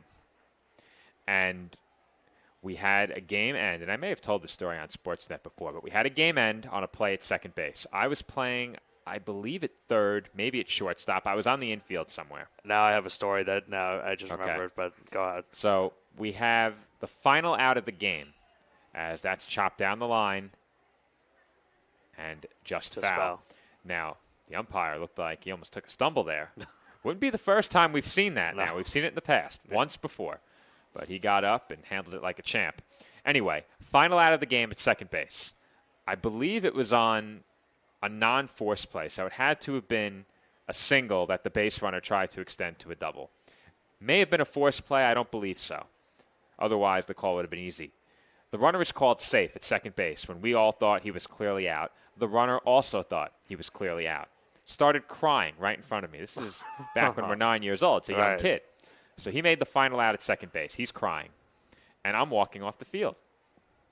The umpire called him safe. For the first time in my life, I dropped an F-bomb in public.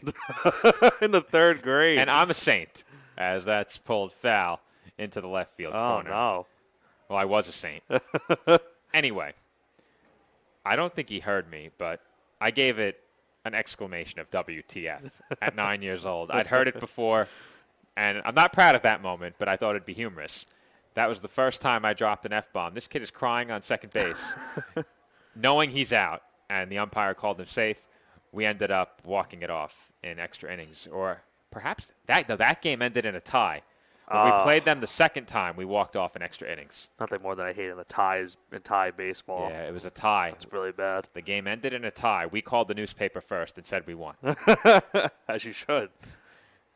The next time we faced them, I tripled to lead off extra innings and then got driven in to win the game. Nice.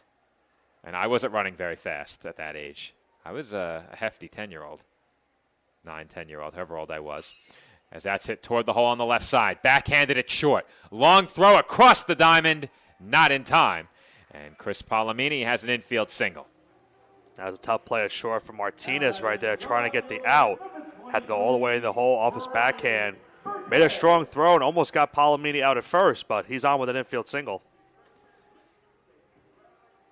All right, Nick, so there's my story of my first encounter with an umpire. We'll call it an encounter. He didn't hear me say it. Otherwise, I don't think I would have been playing in extra innings. But what's yours? It's kind of similar, which is funny, but it wasn't third grade. I was in 8th grade, and we were playing in our CYO championship game, so obviously the biggest game of the season. And I was trying to steal second to go to third base, and clear as day, I'm in third base. Like, I'm safe. My coach knows it. The third baseman even knew it. So it's kind of literally similar to what you were just saying. Yep. And the umpire at home called me out, and I go into a fit of rage, Joe. I said, there's no way, and I dropped an F-bomb too. Okay, so there was a word in between. There was a word in between. I then proceed, and I really got upset. I went into the dugout. I threw my helmet. I go, this guy is blind. I cannot believe what he's seeing right now. Thankfully, we won the game, and it didn't cost us. But if it did, I would have had some words with the umpire afterwards as well. That's funny. I actually do have one more story as Burkhead falls behind 0-2 with that swing and miss. Burkhead 0 for 2 at the plate. Palomini on first with 1 out. I do have one more story, and I was on the mound. I was pitching, and it was one of the very rare occasions where a runner was heading home while I was pitching. You know, I'm not giving up any runs. Not to brag, no. I was your average, 9-year-old pitcher. I was good. I was good enough. If you pitch on Thursday, we'll have to say that's the case. Yeah, I will not be pitching on Thursday. But I was good enough. In this particular case, a run was coming in to score. So the runner is heading home, and as he goes to score, he takes a cheap shot on the catcher. So the catcher is there, and I don't believe he had the ball as Burkhead goes down swinging, and there are 2 away. So the catcher doesn't have the ball. The runner came in to score and then gave him like a body check from behind. Was he like on the home, like kind of protecting home plate? I'm not sure where he was, but I know it happened because I saw the aftermath. Right. My father was one of the assistant coaches. Oh, no. And it's not easy to get him fired up. He's not one of those parents that gets too obsessed over the Little League game. He's let the kids play all day long. Right. But he didn't like the cheap shot. And he exclaims, WTF was that? In front of all the kids. And I turn, and I'm looking, and I see our catcher on the ground. And this kid begins crying in the dugout. He knows he did it. Everyone else saw him do it, except the umpire. This was in the same season? This was in the same season. everyone saw the kid do it except the umpire. And this exchange between my father and the umpire went on for a minute or two. Our coach got involved because he saw it, and the kid was in the dugout crying, and he gave a half-hearted "I'm sorry," but nothing more came of it. And there goes Palomini as Vigliotti lines one through the left side for a base hit, and the ball takes a bad hop in left, which will allow Palomini to score all the way from first. Palomini was running on the play, and I think officially, Nick, that has to go down as an RBI double for Vigliotti. That was a terrible hop in left field. I don't know, Joe, because next to us, they gave that a single and an error.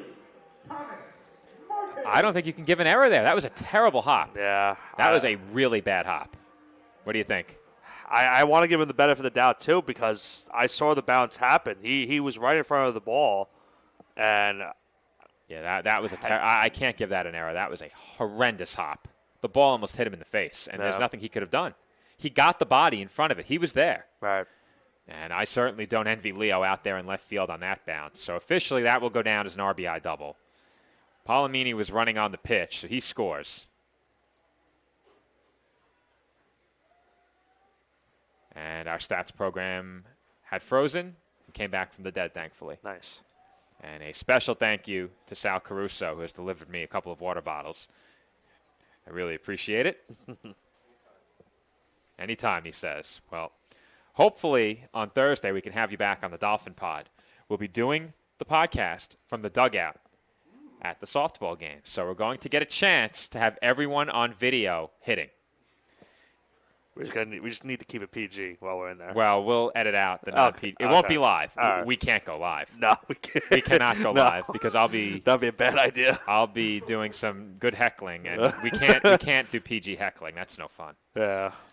Count even at 1 ball and 1 strike on Thomas Martin. Dolphins now lead it 2-0. They have 6 hits in the game. Martin at the plate is 0 for 1. He has drawn a walk. And he fouls that one back.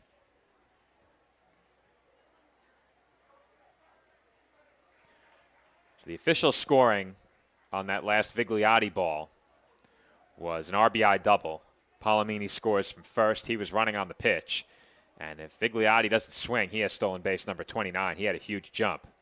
I think even if he wasn't running on that pitch, I think he still he gets the scores. home. I think he scores anyway. Yeah. Anyway. No question.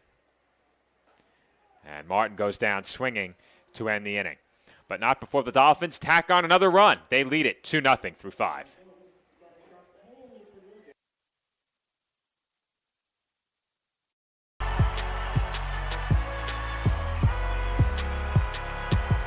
Number 32, Kyle Hornsby.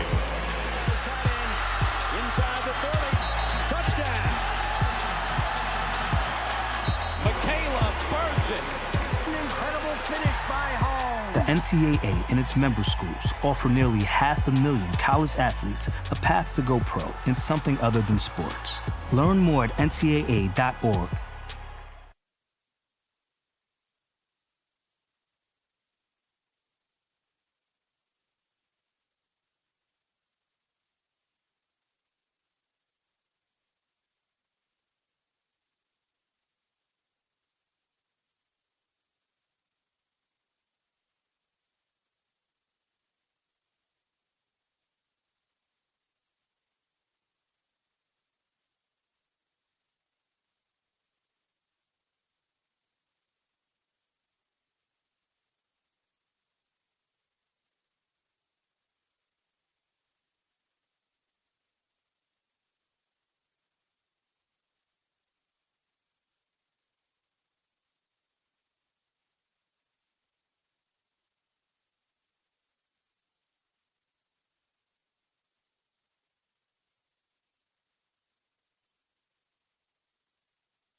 And we're back here on CSI Sportsnet as we begin the 6th inning from the CSI Baseball Complex. The Dolphins now lead it 2-0 following an RBI double by A.J. Vigliotti. Got the scoreboard squared away out in left field. Leading off here for Holy Family, Garrison Pergolman. Burgolman 0 for 1.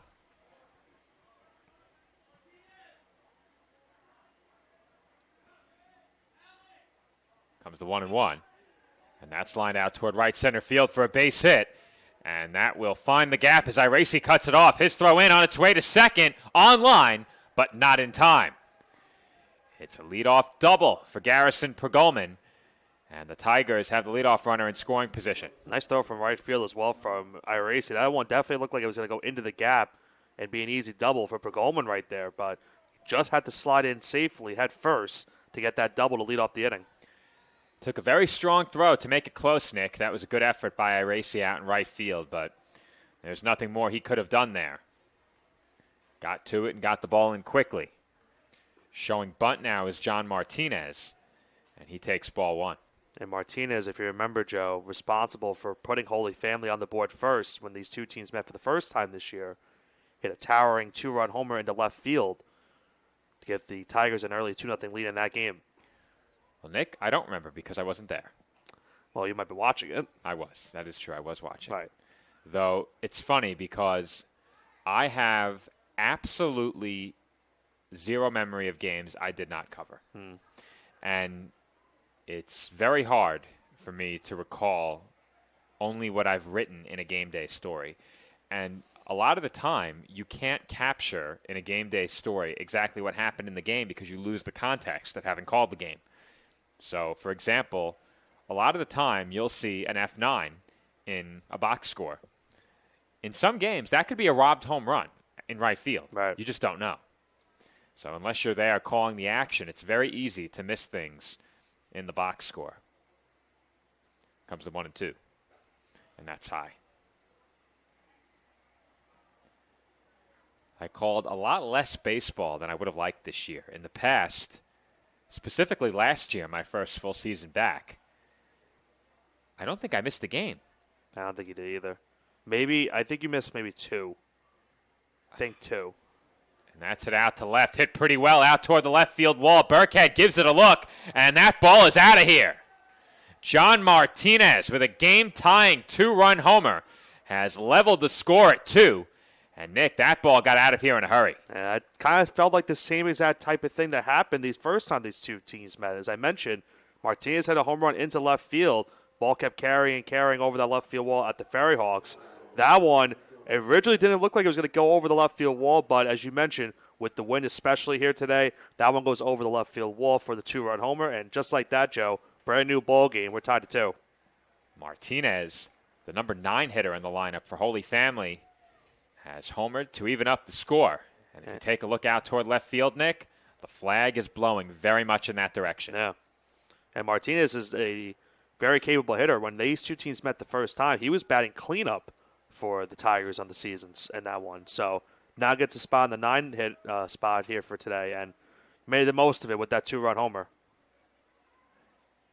As a team this season, Holy Family hitting at .259. That pitch is in for a called strike. The count now 1-2. Brian Comer at the plate here. That home run now gives Martinez his 4th of the season as well. And that's lined towards center field and down for a base hit. That looked like a good pitch from Kehoe. It got in on Comer's hands, but he was able to send it right back up the middle off the fists. And the Tigers keep the line moving as they have a base runner with still nobody out. The Dolphins have some action warming up in their bullpen as well as they'll have a mound visit here. And after 5 great start of the innings for Kehoe in this one, the Tigers now here in the 6th inning have made some good damage off of him. Now tied the game and now have the go-ahead runner at first base. So they're starting to tee off on Kehoe a little bit, and that is going to be very worrisome for the Dolphins if they try to get out of the inning and keep the game tied.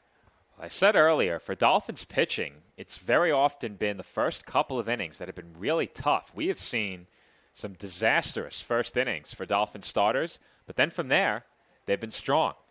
And in this game, Kehoe, from the get-go, was dealing out there, really not much against him at all through the first 5 innings. And now, here in the 6th inning, already 3 hits for Holy Family of their 4.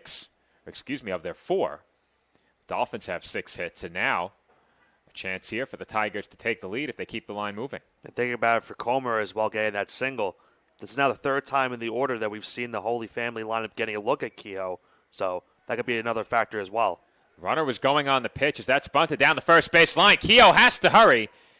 And the batter is out. Serecchia just beaten by that underhand toss. And Nick, that was another very close one. The Dolphins are very grateful to get that out at first base as Comer now moves into scoring position. But huge out number one for CSI right there.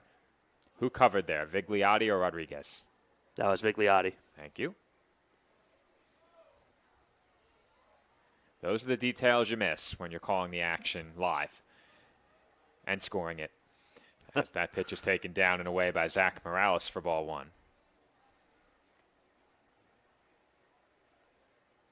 Morales 0 for 2 in this game. Trying to say that that's Aiden Kilty warming up for the Dolphins. And their bullpen down the left field line. I believe it is. It is. Indeed it is. So Kilty didn't pitch much early this season. Presume he wasn't available. He's been used quite a bit here in the final weeks of the 2024 campaign. Comes the 1-1. And that one hits the batter, Morales. I think he had the elbow guard, though, so that certainly lessened the blow. Not the worst thing for Kehoe on that spot either, Joe, because now it brings the double play ball back into effect for this next batter coming up here, which can be Dylan Mercedes, who up until this inning had the lone hit for the Tigers. That will bring up Dylan Mercedes. Mercedes already with a good swing off Kehoe in this game, triple to deep center. He's 1 for 2 and bats here with 2 on and just 1 out. That's a double play ball, hit to second. On to second for 1, low throw, scooped by Vigliotti, 4-6-3 on the double play. Cetera with the turn, had to make the throw quickly, and Vigliotti was able to dig it out. Or I should say Rodriguez, the second baseman, flipped to Cetera, who then made the throw to first, but nonetheless, Vigliotti with a great scoop to complete that 4-6-3 double play, and Kehoe escapes trouble here in the 6th. But not before Holy Family scores twice. They are now even. Our score heading to the bottom of the 6th. Staten Island 2 and Holy Family 2. College sports. There's light at the end of the tunnel. A return to normal, and all we love about sports. You've instilled resilience, focus, and selflessness in us. We've put those lessons to work. We've found strength and unity in each other. You continue to take us places we never imagined. You bring out the best in us. So when we look forward, we see the light at the end of the tunnel. We see a better world for all of us and for college sports.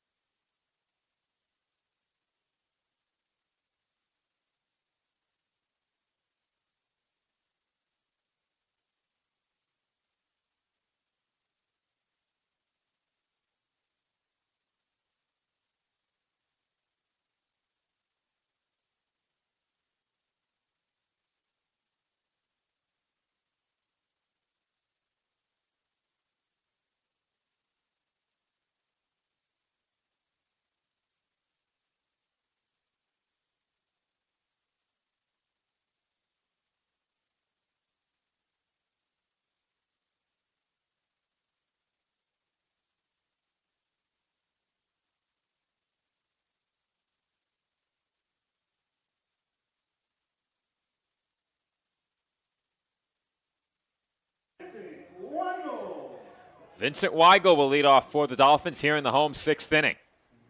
Score now even at 2 between the College of Staten Island and Holy Family University. Dolphins will send 5, 6, and 7 to the plate. There's a swing and a miss by Weigel for strike 1. Dolphins certainly grateful as well, Joe, to be in this game tied, as a bad bounce in the outfield gave them that second run. And if not for that second run coming in, Holy Family would have the lead right now.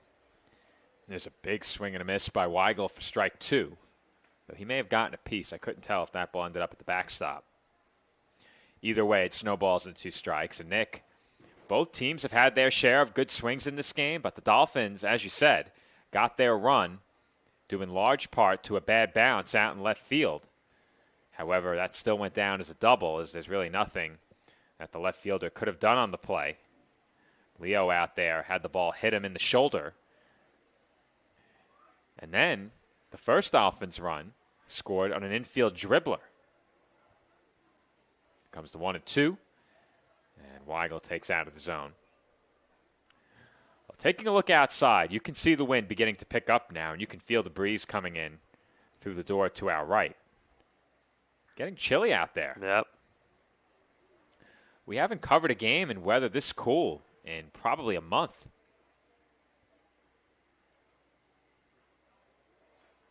And Weigel just got a piece there to stay alive, but the weather all season long, very kind to us here on Sportsnet. I don't think we had any softball that was interfered with by rain during the call, which is always good. Right. Didn't have to cancel any broadcasts, so that's good. And we had voice every game, even better. As that pitch is sliced foul. And Weigel continues to stay alive. Got to be careful with that last foul ball. That's near the food truck, and the ice cream truck's back near the parking lot. I'm all for keeping our vehicles parked in the parking lot with their windshields intact and their rear view window intact. However, we have to protect those food trucks at all costs. Have to admit, I'm a bit partial to the state of the food truck because that's fouled away. That one at least had a little bit more air on it where it wouldn't be close to it. Count 2 balls and 2 strikes on Weigel.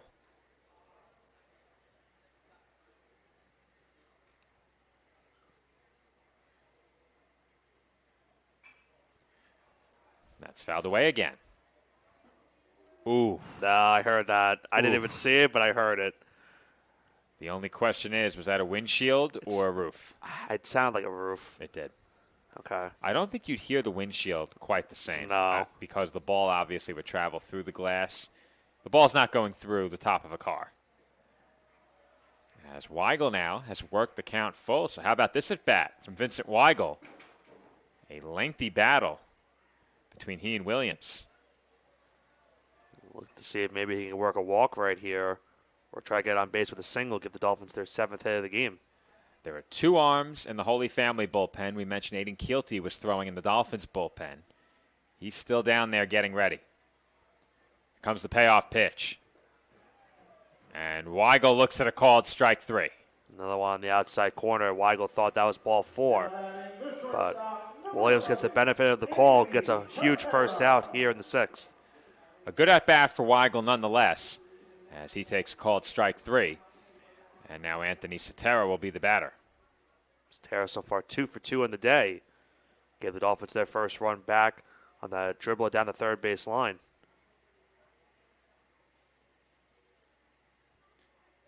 First pitch on its way, and that's in for a strike. For those who may not have caught our Dolphin Pod before the game, we recapped both baseball and softball season. However, even though the season ends today, we still have another week's worth of programming coming up on CSI Sportsnet. We have on Tuesday night, hopefully, the Finnies airing live on Sportsnet. We hope to bring that to all of our viewers at home live. Assuming that happens, the Finnies will take place on Tuesday night at the Staten. That event open to student athletes and staff only, but everyone else can watch live, assuming internet connectivity. Either way, we hope to have a Dolphin Pod emanating live from the Staten. So if we don't have the live stream, we'll have a podcast that will run the following day. So we'll splice our video of the event into the podcast and make it into an episode if we can't stream the event. Cetera hits one to short, played on a hop there, and the throw to first is in time by Martinez for out number 2. Now batting the right fielder, number 7, Anthony Iracey. And that will bring up Anthony Iracey. But as we mentioned, Nick, the big podcast is on Thursday. Students versus faculty and staff on the softball diamond. We haven't had a close game at softball now in the many years that I've played in that game, so we're hoping that maybe this year we have a bit more of a competitive game. Not too competitive, but enough that it's not decided in the first inning. Okay. As that ball's fouled away by Anthony Iracy. I think we scored 11 runs in the first inning last year. We scored quite a few. Yeah. We scored quite a few. I think what they have to do is limit the scoring in a given inning to 5. 5, you think? I think 5 because... I would say 7. 7? Why Yeah. 7? I don't know. It just feels like a nice, well-rounded enough number for a baseball game. I couldn't tell you why. It's a lucky number, I too. was just curious. Count even on Iracy at 1 ball and 1 strike. I would say it has to be depending on the deficit of an inning as well. But who knows?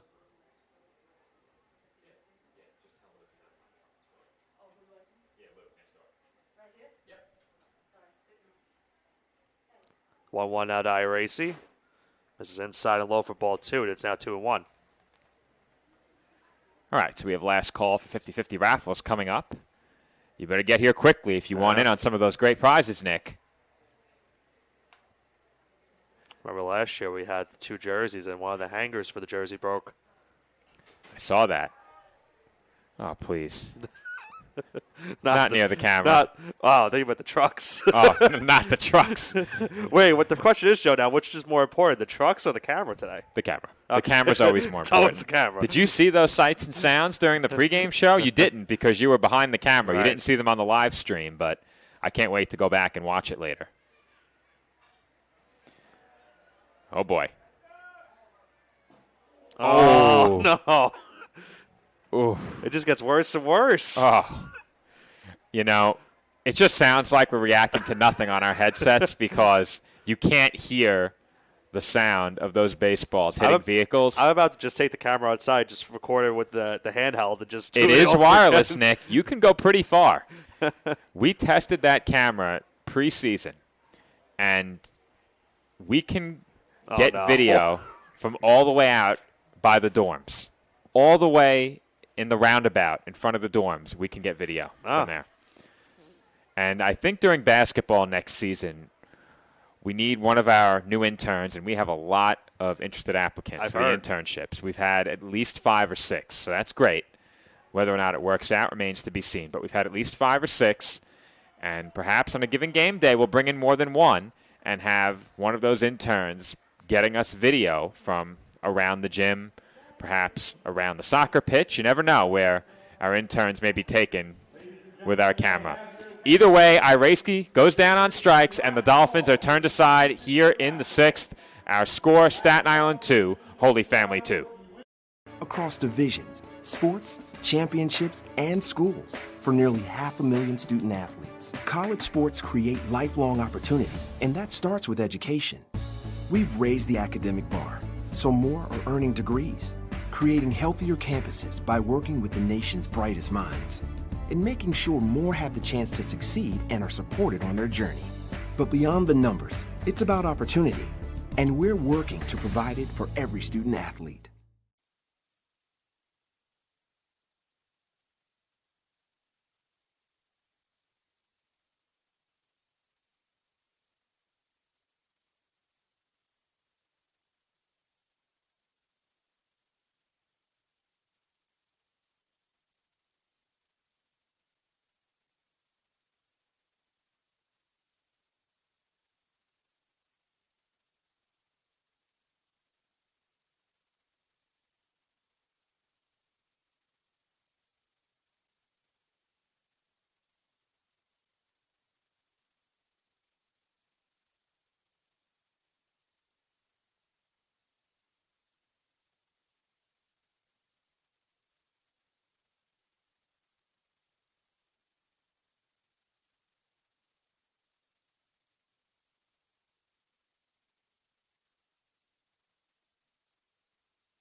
And we're back from the CSI Baseball Complex as we are going to have both a new pitcher and a pinch hitter.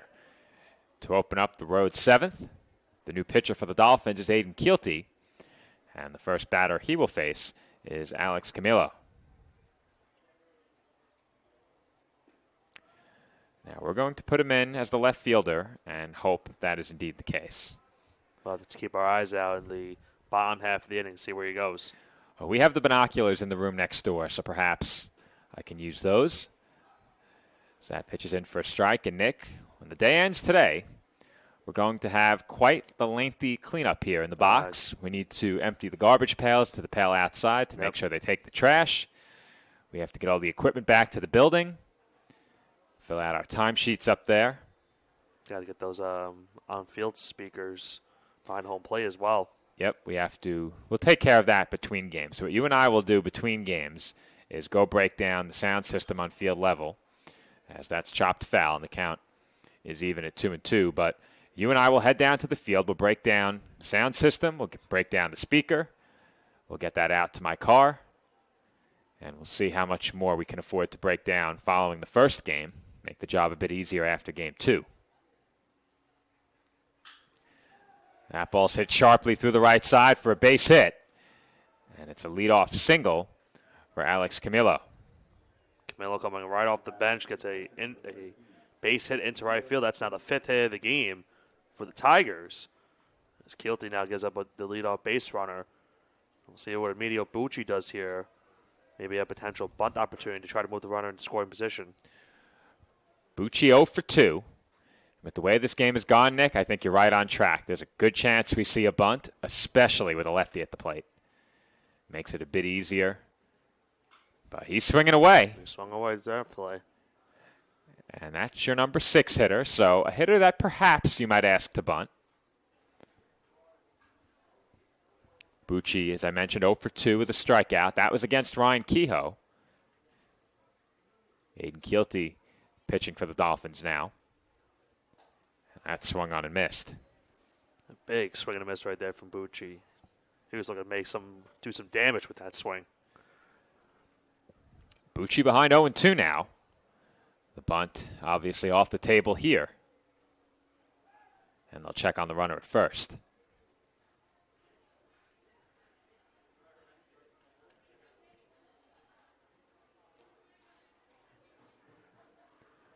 Keelty looks back over toward first and comes set ahead of the 0-2. And that's it over to second. Over to Cetera for 1 and on to first in time for another 4-6-3 double play. How often, Joe, do you see a 4-6-3 double play twice in one game for a team here today at the baseball complex? Another one for the Dolphins. And after going off that leadoff single, Keelty now gets 2 outs immediately. And Nick, how about that double play combo up the middle? Rodriguez moved over to second base on senior day. Cetera playing short. And it looks like they've been doing it all season long here this afternoon. And I didn't think originally off the bat that was going to be a double play as well. Neither did I. Rodriguez had to play it off of a hop, and they looked to be just getting the out at second base just in time. And credit to Cetera, made a great strong throw to first base just to get the runner for that double play.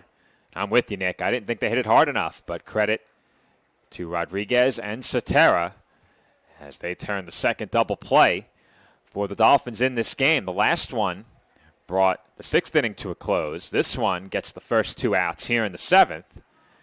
And the count goes to 1 ball and 2 strikes on Dalton Turner. Turner 0 for 2 at the plate in this game.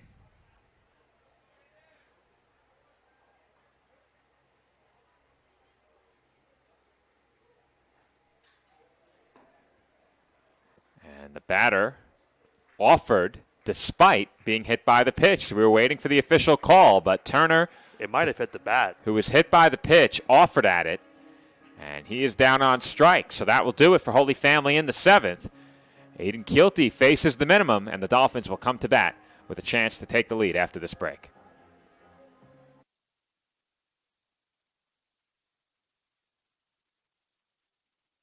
If I lose, I'll respond with respect. If I win, I'll back it up with humility.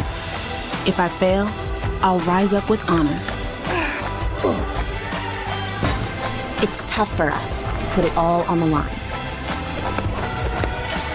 Don't undo my hard work with poor sportsmanship. Respect. It's the name of the game.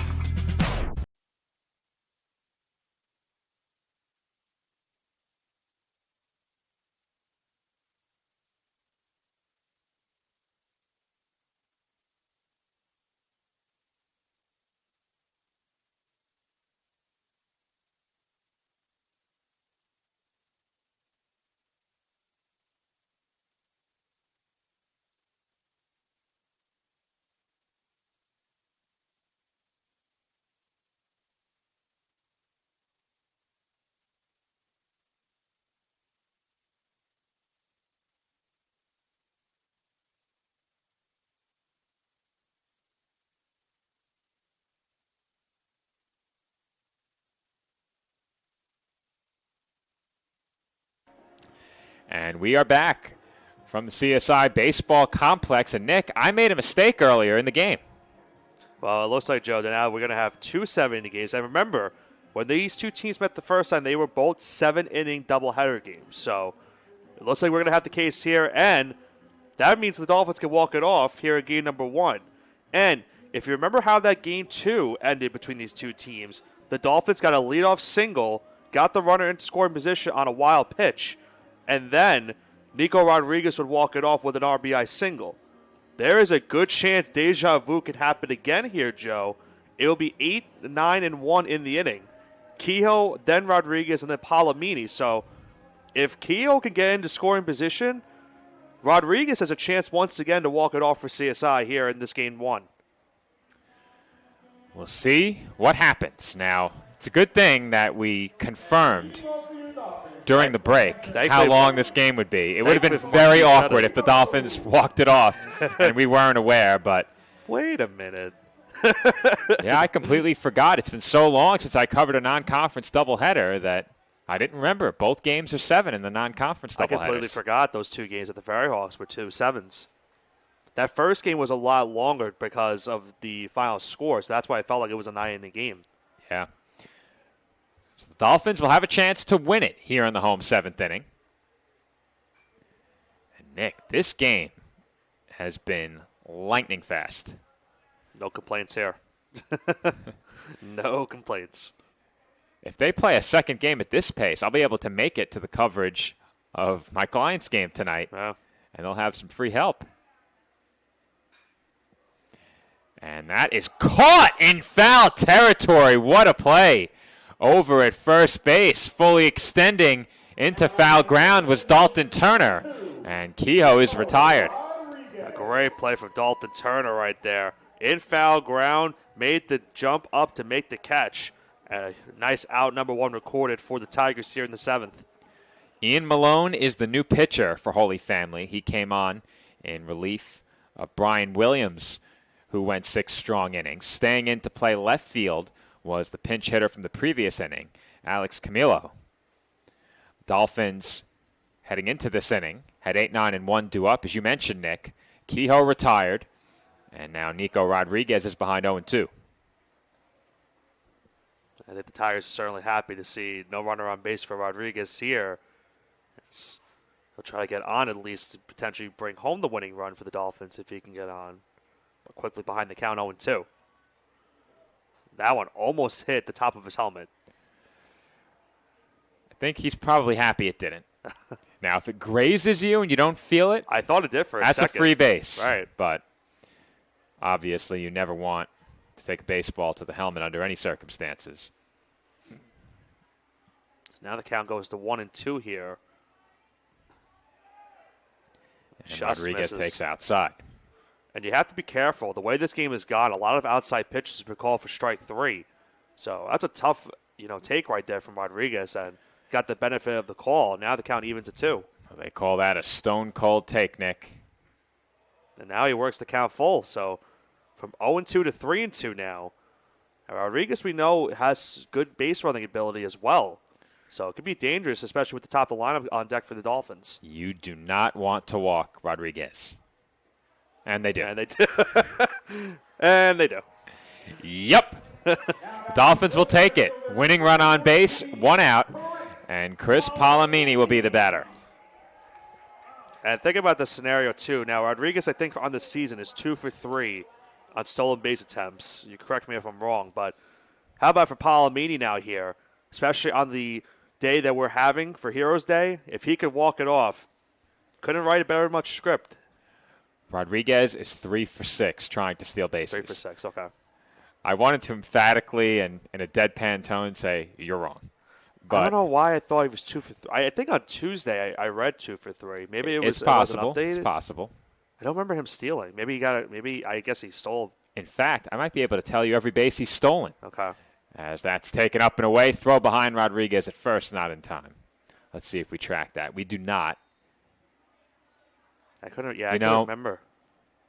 I remember trying to update the record books last year in regards to stolen bases, and one of the stats that I would look for is stolen bases in each game for single game records.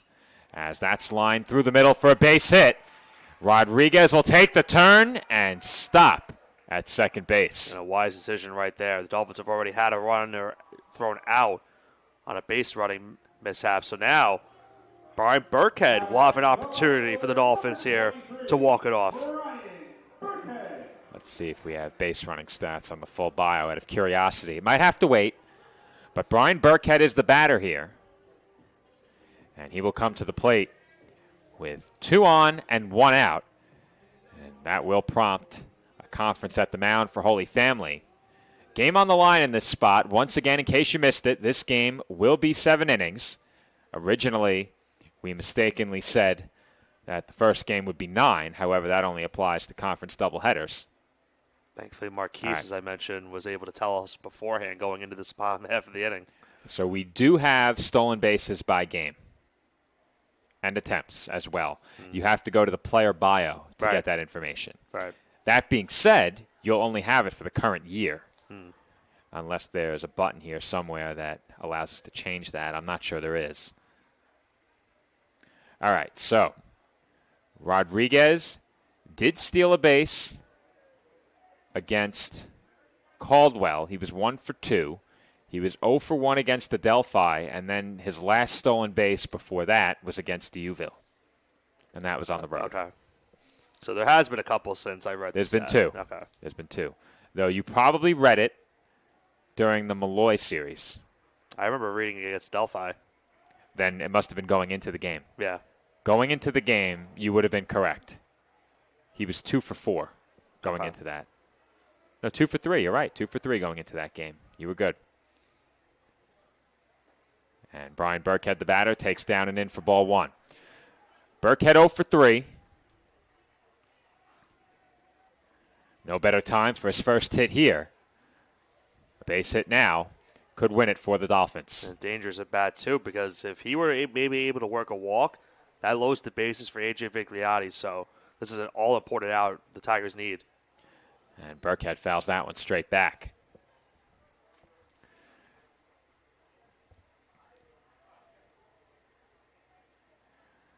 Burkhead hoping to be the hero of Game 1 here on Hometown Heroes Day 2024 at the CSI Baseball Complex. Count even at 1 with 1 out in the home 7th.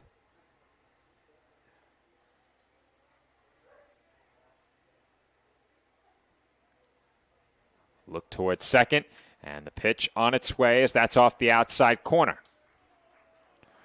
Malone almost began his delivery while looking at second base.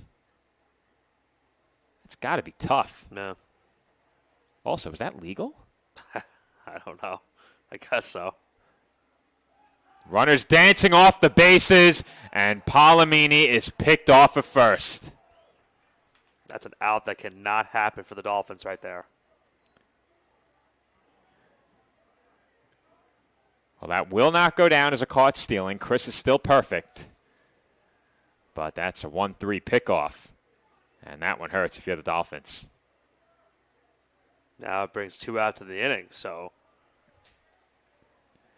His run didn't matter. His out certainly mattered, as that pitch misses high for ball 3. So there's a chance Palomini gets replaced over at first by Burkhead now, as Brian's ahead in the count 3-1. That's a huge difference of potentially loading the bases with a walk and just walking the runner over to first base to keep it first and second.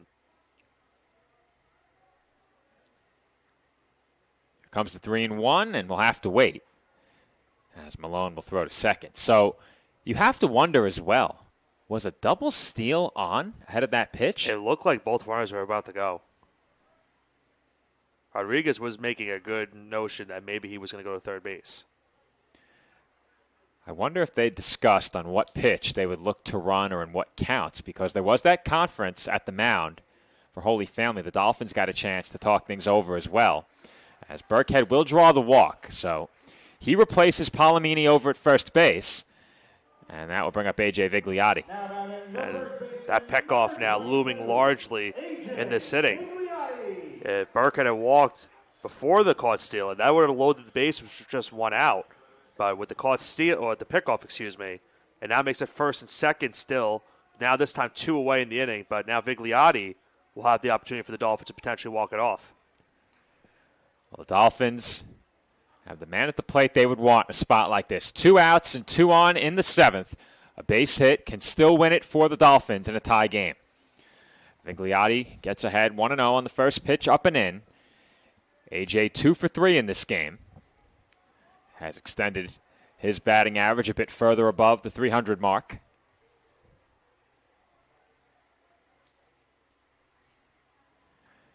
And the 1-0 is blocked behind the plate.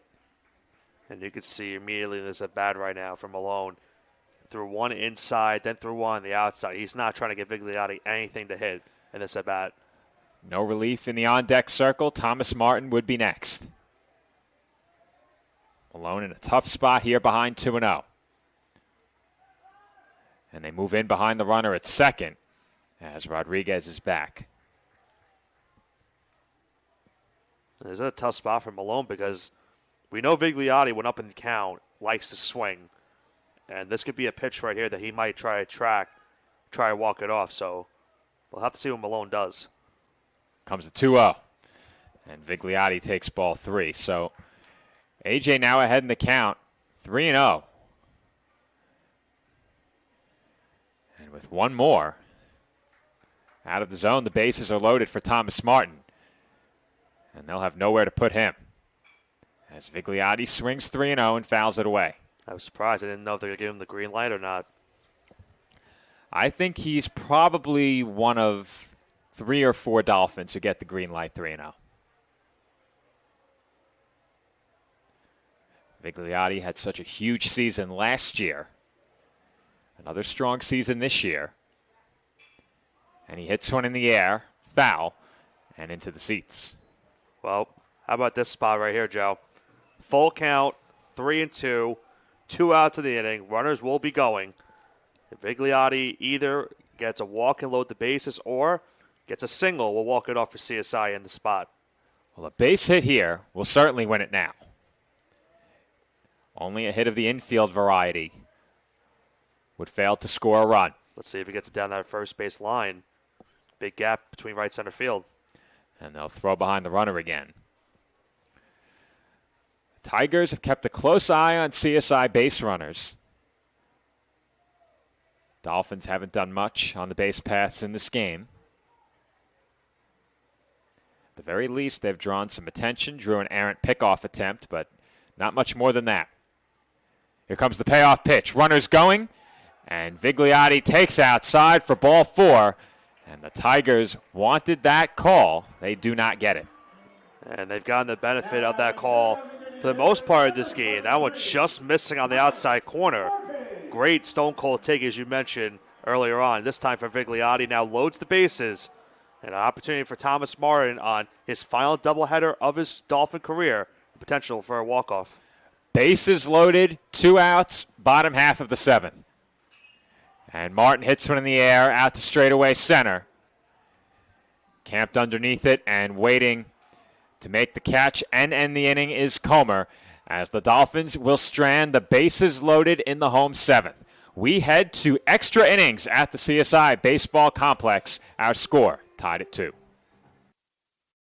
When all eyes are on the court, we're focused on what matters most, preparing college athletes for a lifetime of opportunity. After the buzzer, off the court, it's about education and working to earn a degree. Creating healthier campuses through groundbreaking research and policies. and a fair shot so dreams can stay on track. United as an association, we've got work to do. We're building a pathway to lifelong opportunity.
Free baseball from the CSI Baseball Complex as we enter extra innings with the Dolphins and the Tigers tied at 2.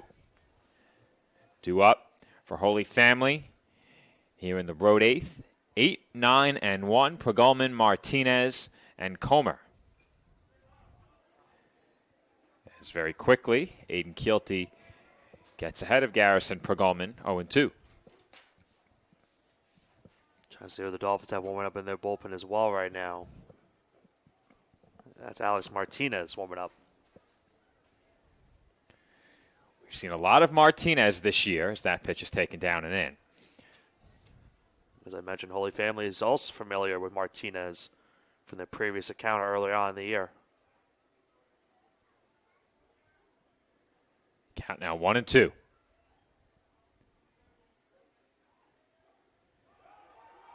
And the batter went, but the Dolphins are left with no chance to throw down to first and get the out, as the Tigers will have the leadoff man on via strikeout and drop third strike. Tough break right there for CSI. And we saw Martinez, who now comes up to the plate, who originally went to try to bunt on his last time up to the plate. I'd be curious to see maybe if he tries to lay it down again, but he is the reason why this game is tied right now. Hit the 2-run homer all the way back in the 6th inning to tie this game at 2. So we'll have to see if he swings away or if they try to move the runner into scoring position with the top of the lineup coming on deck for the Tigers. As Keelty throws it over to first base and Pregulman's back in safely. So a major spot already in this game now with Pregulman now on first. Martinez the reason the game's tied. So you can get some damage right here. And he's going to show bunt. He missed. It goes in there for a strike. Throw to second. Bounces. It goes into the outfield. That's going to allow Pregulman to go from second to third. And now the go-ahead run, Joe, is on third base for the Tigers.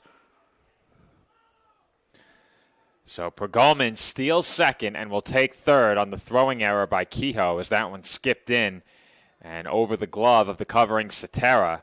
And that wild pitch on strike 3 really hurts now as the Tigers have the go-ahead run 90 feet away. Now will force the Dolphins infield now to play all the way in to ensure that that go-ahead run does not score.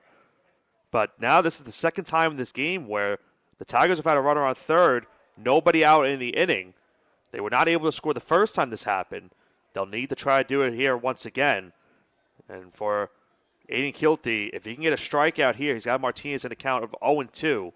That'll go a long way into getting the Dolphins a chance to get out of this inning unscathed. The 0-2, hit in the air, foul territory, and out of play into the seats.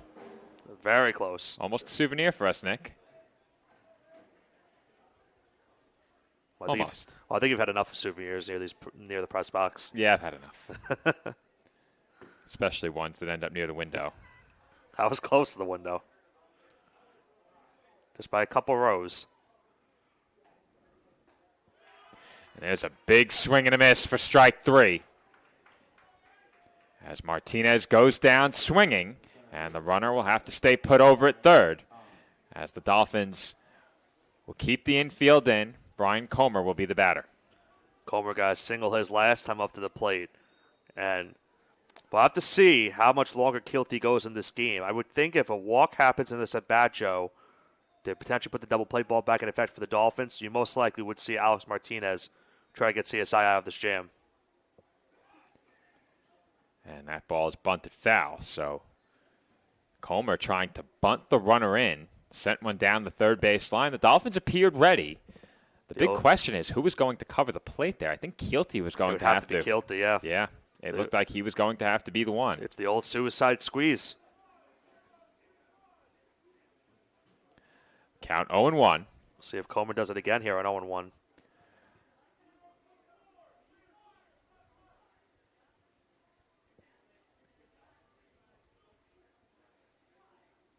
Comes the 0-1. That's outside.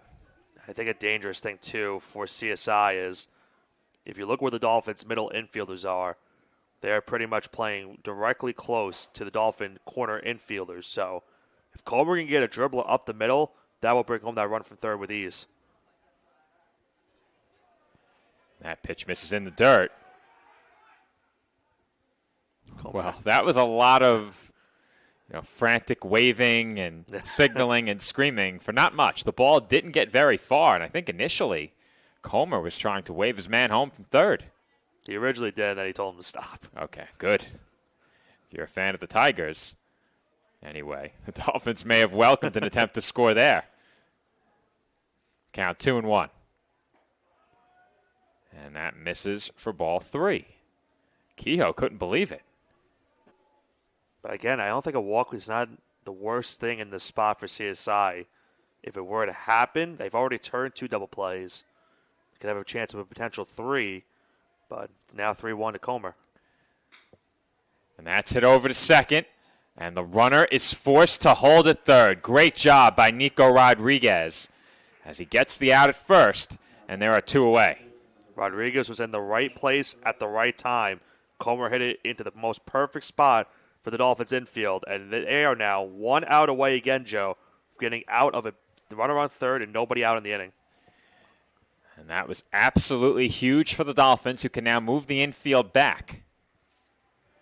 At the plate here, Gino Serecchia, and once again, the ball was lost for a moment behind the plate by Kehoe. Kilty was about to run to home plate without his hat. Nick, we've seen it now 3 or 4 times in this half inning. If you're the Dolphins, you cannot let this run score on a wild pitch. Cannot let it happen. They've come very close a couple of times. Kehoe has done a good job. And now Mike Morrow has emerged from the Dolphins dugout. I'm wondering what this conversation is about. Maybe something to do with that last wild pitch. The batter didn't get out of the way fast enough. I don't know. That would be the only thing I could think of. That's what came to mind immediately. I didn't see it, but I'm thinking that perhaps if you're coming out after a pitch like that, it's because the batter didn't clear way for Kehoe quickly enough. And that's ripped into left field for a base hit. And Serecchia has driven in the go-ahead run. He heads for second, and he will pull in standing with an RBI double. Serecchia got a great piece of that one down the left field line for that extra base hit, giving Holy Family now a 3-2 lead here in the top of the 8th. Just a backbreaker for the Dolphins there, Joe. They look destined to be 1 out away from getting out of the inning, and unfortunately they give up that double now, and they'll have to try to keep it a 1-run deficit. The Dolphins had a chance to win it in their half of the 7th, could not, and Aiden Kilty, after opening the inning with a runner on third and nobody out, nearly escaped the jam, but coming through is Gino Serecchia with a go-ahead RBI double, and Holy Family now leads it 3-2 as they will send Zach Morales to the plate. And Morales takes ball 1. The thing about it as well for Holy Family, they were down early in this game, down 2-0 going into the 6th inning. And they really had not gotten anything up until that 6th inning in terms of getting anything off of Ryan Kehoe. And they got 2 straight hits to start the inning. That infield single, and then the home run from Martinez. There's an infield chopper. Weigel handles at third, and his throw is a good one, and with plenty of time, and the side is retired. But not before Holy Family takes the lead in the 8th. It is a 2-out RBI double off the bat of Gino Serecchia that puts the Tigers in front. We head to the home half of inning number 8. Dolphins need at least 1 to tie and potentially 2 to win. Our score, Holy Family 3 and Staten Island 2. On and off the court, we're focused on creating lifelong opportunity, and that starts with education. More college athletes are earning degrees than ever before, but we've still got work to do. That's why we're raising the bar for incoming freshmen, so they're prepared when they get to campus. And why teams can't play in championships unless they make the grade. Education matters, and putting academics first creates a pathway to a lifetime of opportunity.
Vincent Weigel will lead it off here in the bottom of the 8th as the Tigers now lead this one 3-2, Joe. And CSI, as you mentioned, will need 1 to tie, 2 to win it. And they will have 5, 6, and 7 up in the inning. Well, Nick, at some point, the Tigers realigned their defense. That change was not passed up to the booth. We did have Alex Camilo, who pinch hit, stay in to play left field. We got that much, but at some point, they realigned the rest of the defense. Now, we are going to have to step off headset at some point during this inning. I might as well do it now because once they leave the field, I can't get the changes. Right. So while Joe attends to that, I'll bring in the rest of the action here for the bottom of the 8th. 3-0 count immediately for Weigel. A chance to get on first base as the tying run, and he will do so. Dolphins now have the tying run on first base on a 4-pitch walk to Weigel, and that brings up Anthony Sotero now as the potential game-winning run for the Dolphins here at the plate. Terra already with a couple of base hits in this game. Dolphins also will have a pinch runner at first base as Michael Palermo now will come in to pinch run for Weigel at first. Number 3, Michael Palermo. And if you remember the first time these two teams met in Game 2, Michael Palermo got himself into scoring position to give the Dolphins the win. Had an infield single, then stole second base. We'll have to see, maybe he tries to steal second here in this at-bat for Sotero. He shows bunt, hit towards the mound, and there will only be one play from Malone. He'll have to throw it to first. Going into second now is Palermo. And a very successful bunt, sacrifice bunt from Sotero right there. Makes it 1 away in the inning. Dolphins now down to their final 2 outs. Now have the runner in scoring position, and here comes Anthony Irace. Had a double earlier on in this game. Made a bid to get an RBI on that hit. A base hit right here could certainly bring home Palermo from second and tie this one at 3. That one's in there for a strike, 0-1 the count. After Irace, it's Michael Keogh. And then in the hole is Nico Rodriguez. The 0-1. Misses on the outside off the glove, and that's going to allow Palermo to go to third. And the Dolphins now have the tying run 90 feet away.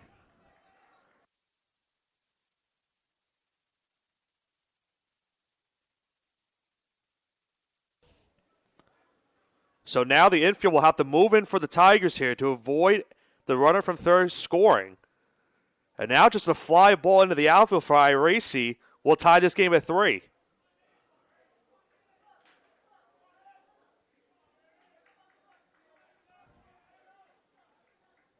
Action going on in the Tiger bullpen as well. As Malone will try to have to work out of this jam. I'll have a 1-1 coming up here to Iracy, and a big swing and a miss for a strike. Now makes the count 1-2.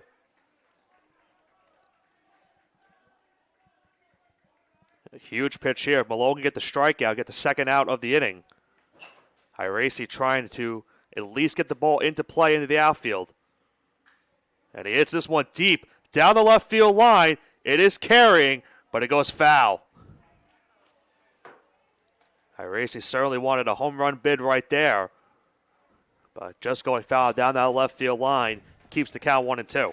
Well, Nick, after that swing, if I had missed a potential walk-off home run, I would have been pretty upset about it. But I have to get this defensive alignment. Here comes the 1-2, and Iracy just got a piece to stay alive. Iracy once again showing another great at-bat here. Well, taking a look through the lineup here for Holy Family, I don't see any names that are unrecognizable, with the exception of the second baseman. There was a change at second base, as that pitch is taken up and in for ball 2. So Noel Olivaria is in at second base. He wears number 1. I think he came in here in this half inning. He did. Sarakia moved to short, and then Martinez is now at third. Got it. And the 2-2 is on the outside corner for a called strike 3. Iracy goes down looking, and with that, the Dolphins are down to their final out. That will allow the Tigers now to move their infield back away into their regular defensive alignment. We saw in the last inning, Joe, where the Dolphins had this spot as well, with a runner on 3rd and 2 away. That led to the go-ahead RBI double. Let's see if Kehoe can do the same as well and try to extend this game for the Dolphins. And Nick, I don't think he's going to, especially given what I saw right there on that first pitch. No indication. Would Kehoe dare try and lay down a bunt to tie this game? I don't think you can. I think if it doesn't work, it's terrible, but, man, there's a strike. Dolphins would love to keep the inning going and bring up Rodriguez on deck as well, but huge spot for the Dolphin catcher. The count being 1-1. The 1-1 pitch outside. I think the only thing you have to worry about also for the Tigers is you've already had one wild pitch or a pass ball in this inning. Cannot afford that right here in this spot. Said the same about the Dolphins in the last inning, as they tight-roped it up to 2 outs and then gave up the game-tying hit, as Kehoe nearly delivered a game-tying hit of his own, but just got that off the end of the bat, and it went foul.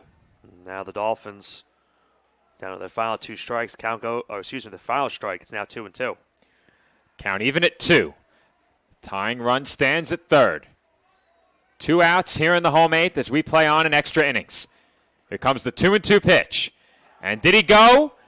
Yes, he did, as Kehoe offered it that pitch well outside for strike 3. And Holy Family University has come into the CSI Baseball Complex and taken Game 1 here on Hometown Heroes Day. Our final score, the Tigers 3 and the Dolphins 2 in 8 innings. Tough loss for the Dolphins right here, Joe. A lot of chances to take the lead, and got to give your hat off to the Tigers in this one. Trailing 2-0 through 5 innings. They tied the game in the 6th on the home run from Martinez. Their pitching did a great job as well, and you saw Ian Malone come out of relief. Had gotten into a jam in both the last 2 innings of this game. Bases loaded, 2 outs. In the last inning, he gets out of a runner on 3rd and just 1 out in this inning, gets the win, and gives Holy Family an all-important 3-2 win in this Game 1 of this doubleheader. And this one stings if you're the Dolphins. They had a chance to potentially walk the game off. Back in the 7th inning, they had the bases loaded. Thomas Martin at the plate could not get the run in. The Dolphins settled for extra innings. They nearly escaped big trouble in the 8th, but ultimately Holy Family scores the go-ahead run and wins by a final score of 3-2. So that will wrap up our coverage of Game 1 here on Hometown Heroes Day. Be sure to stay tuned for Game number 2.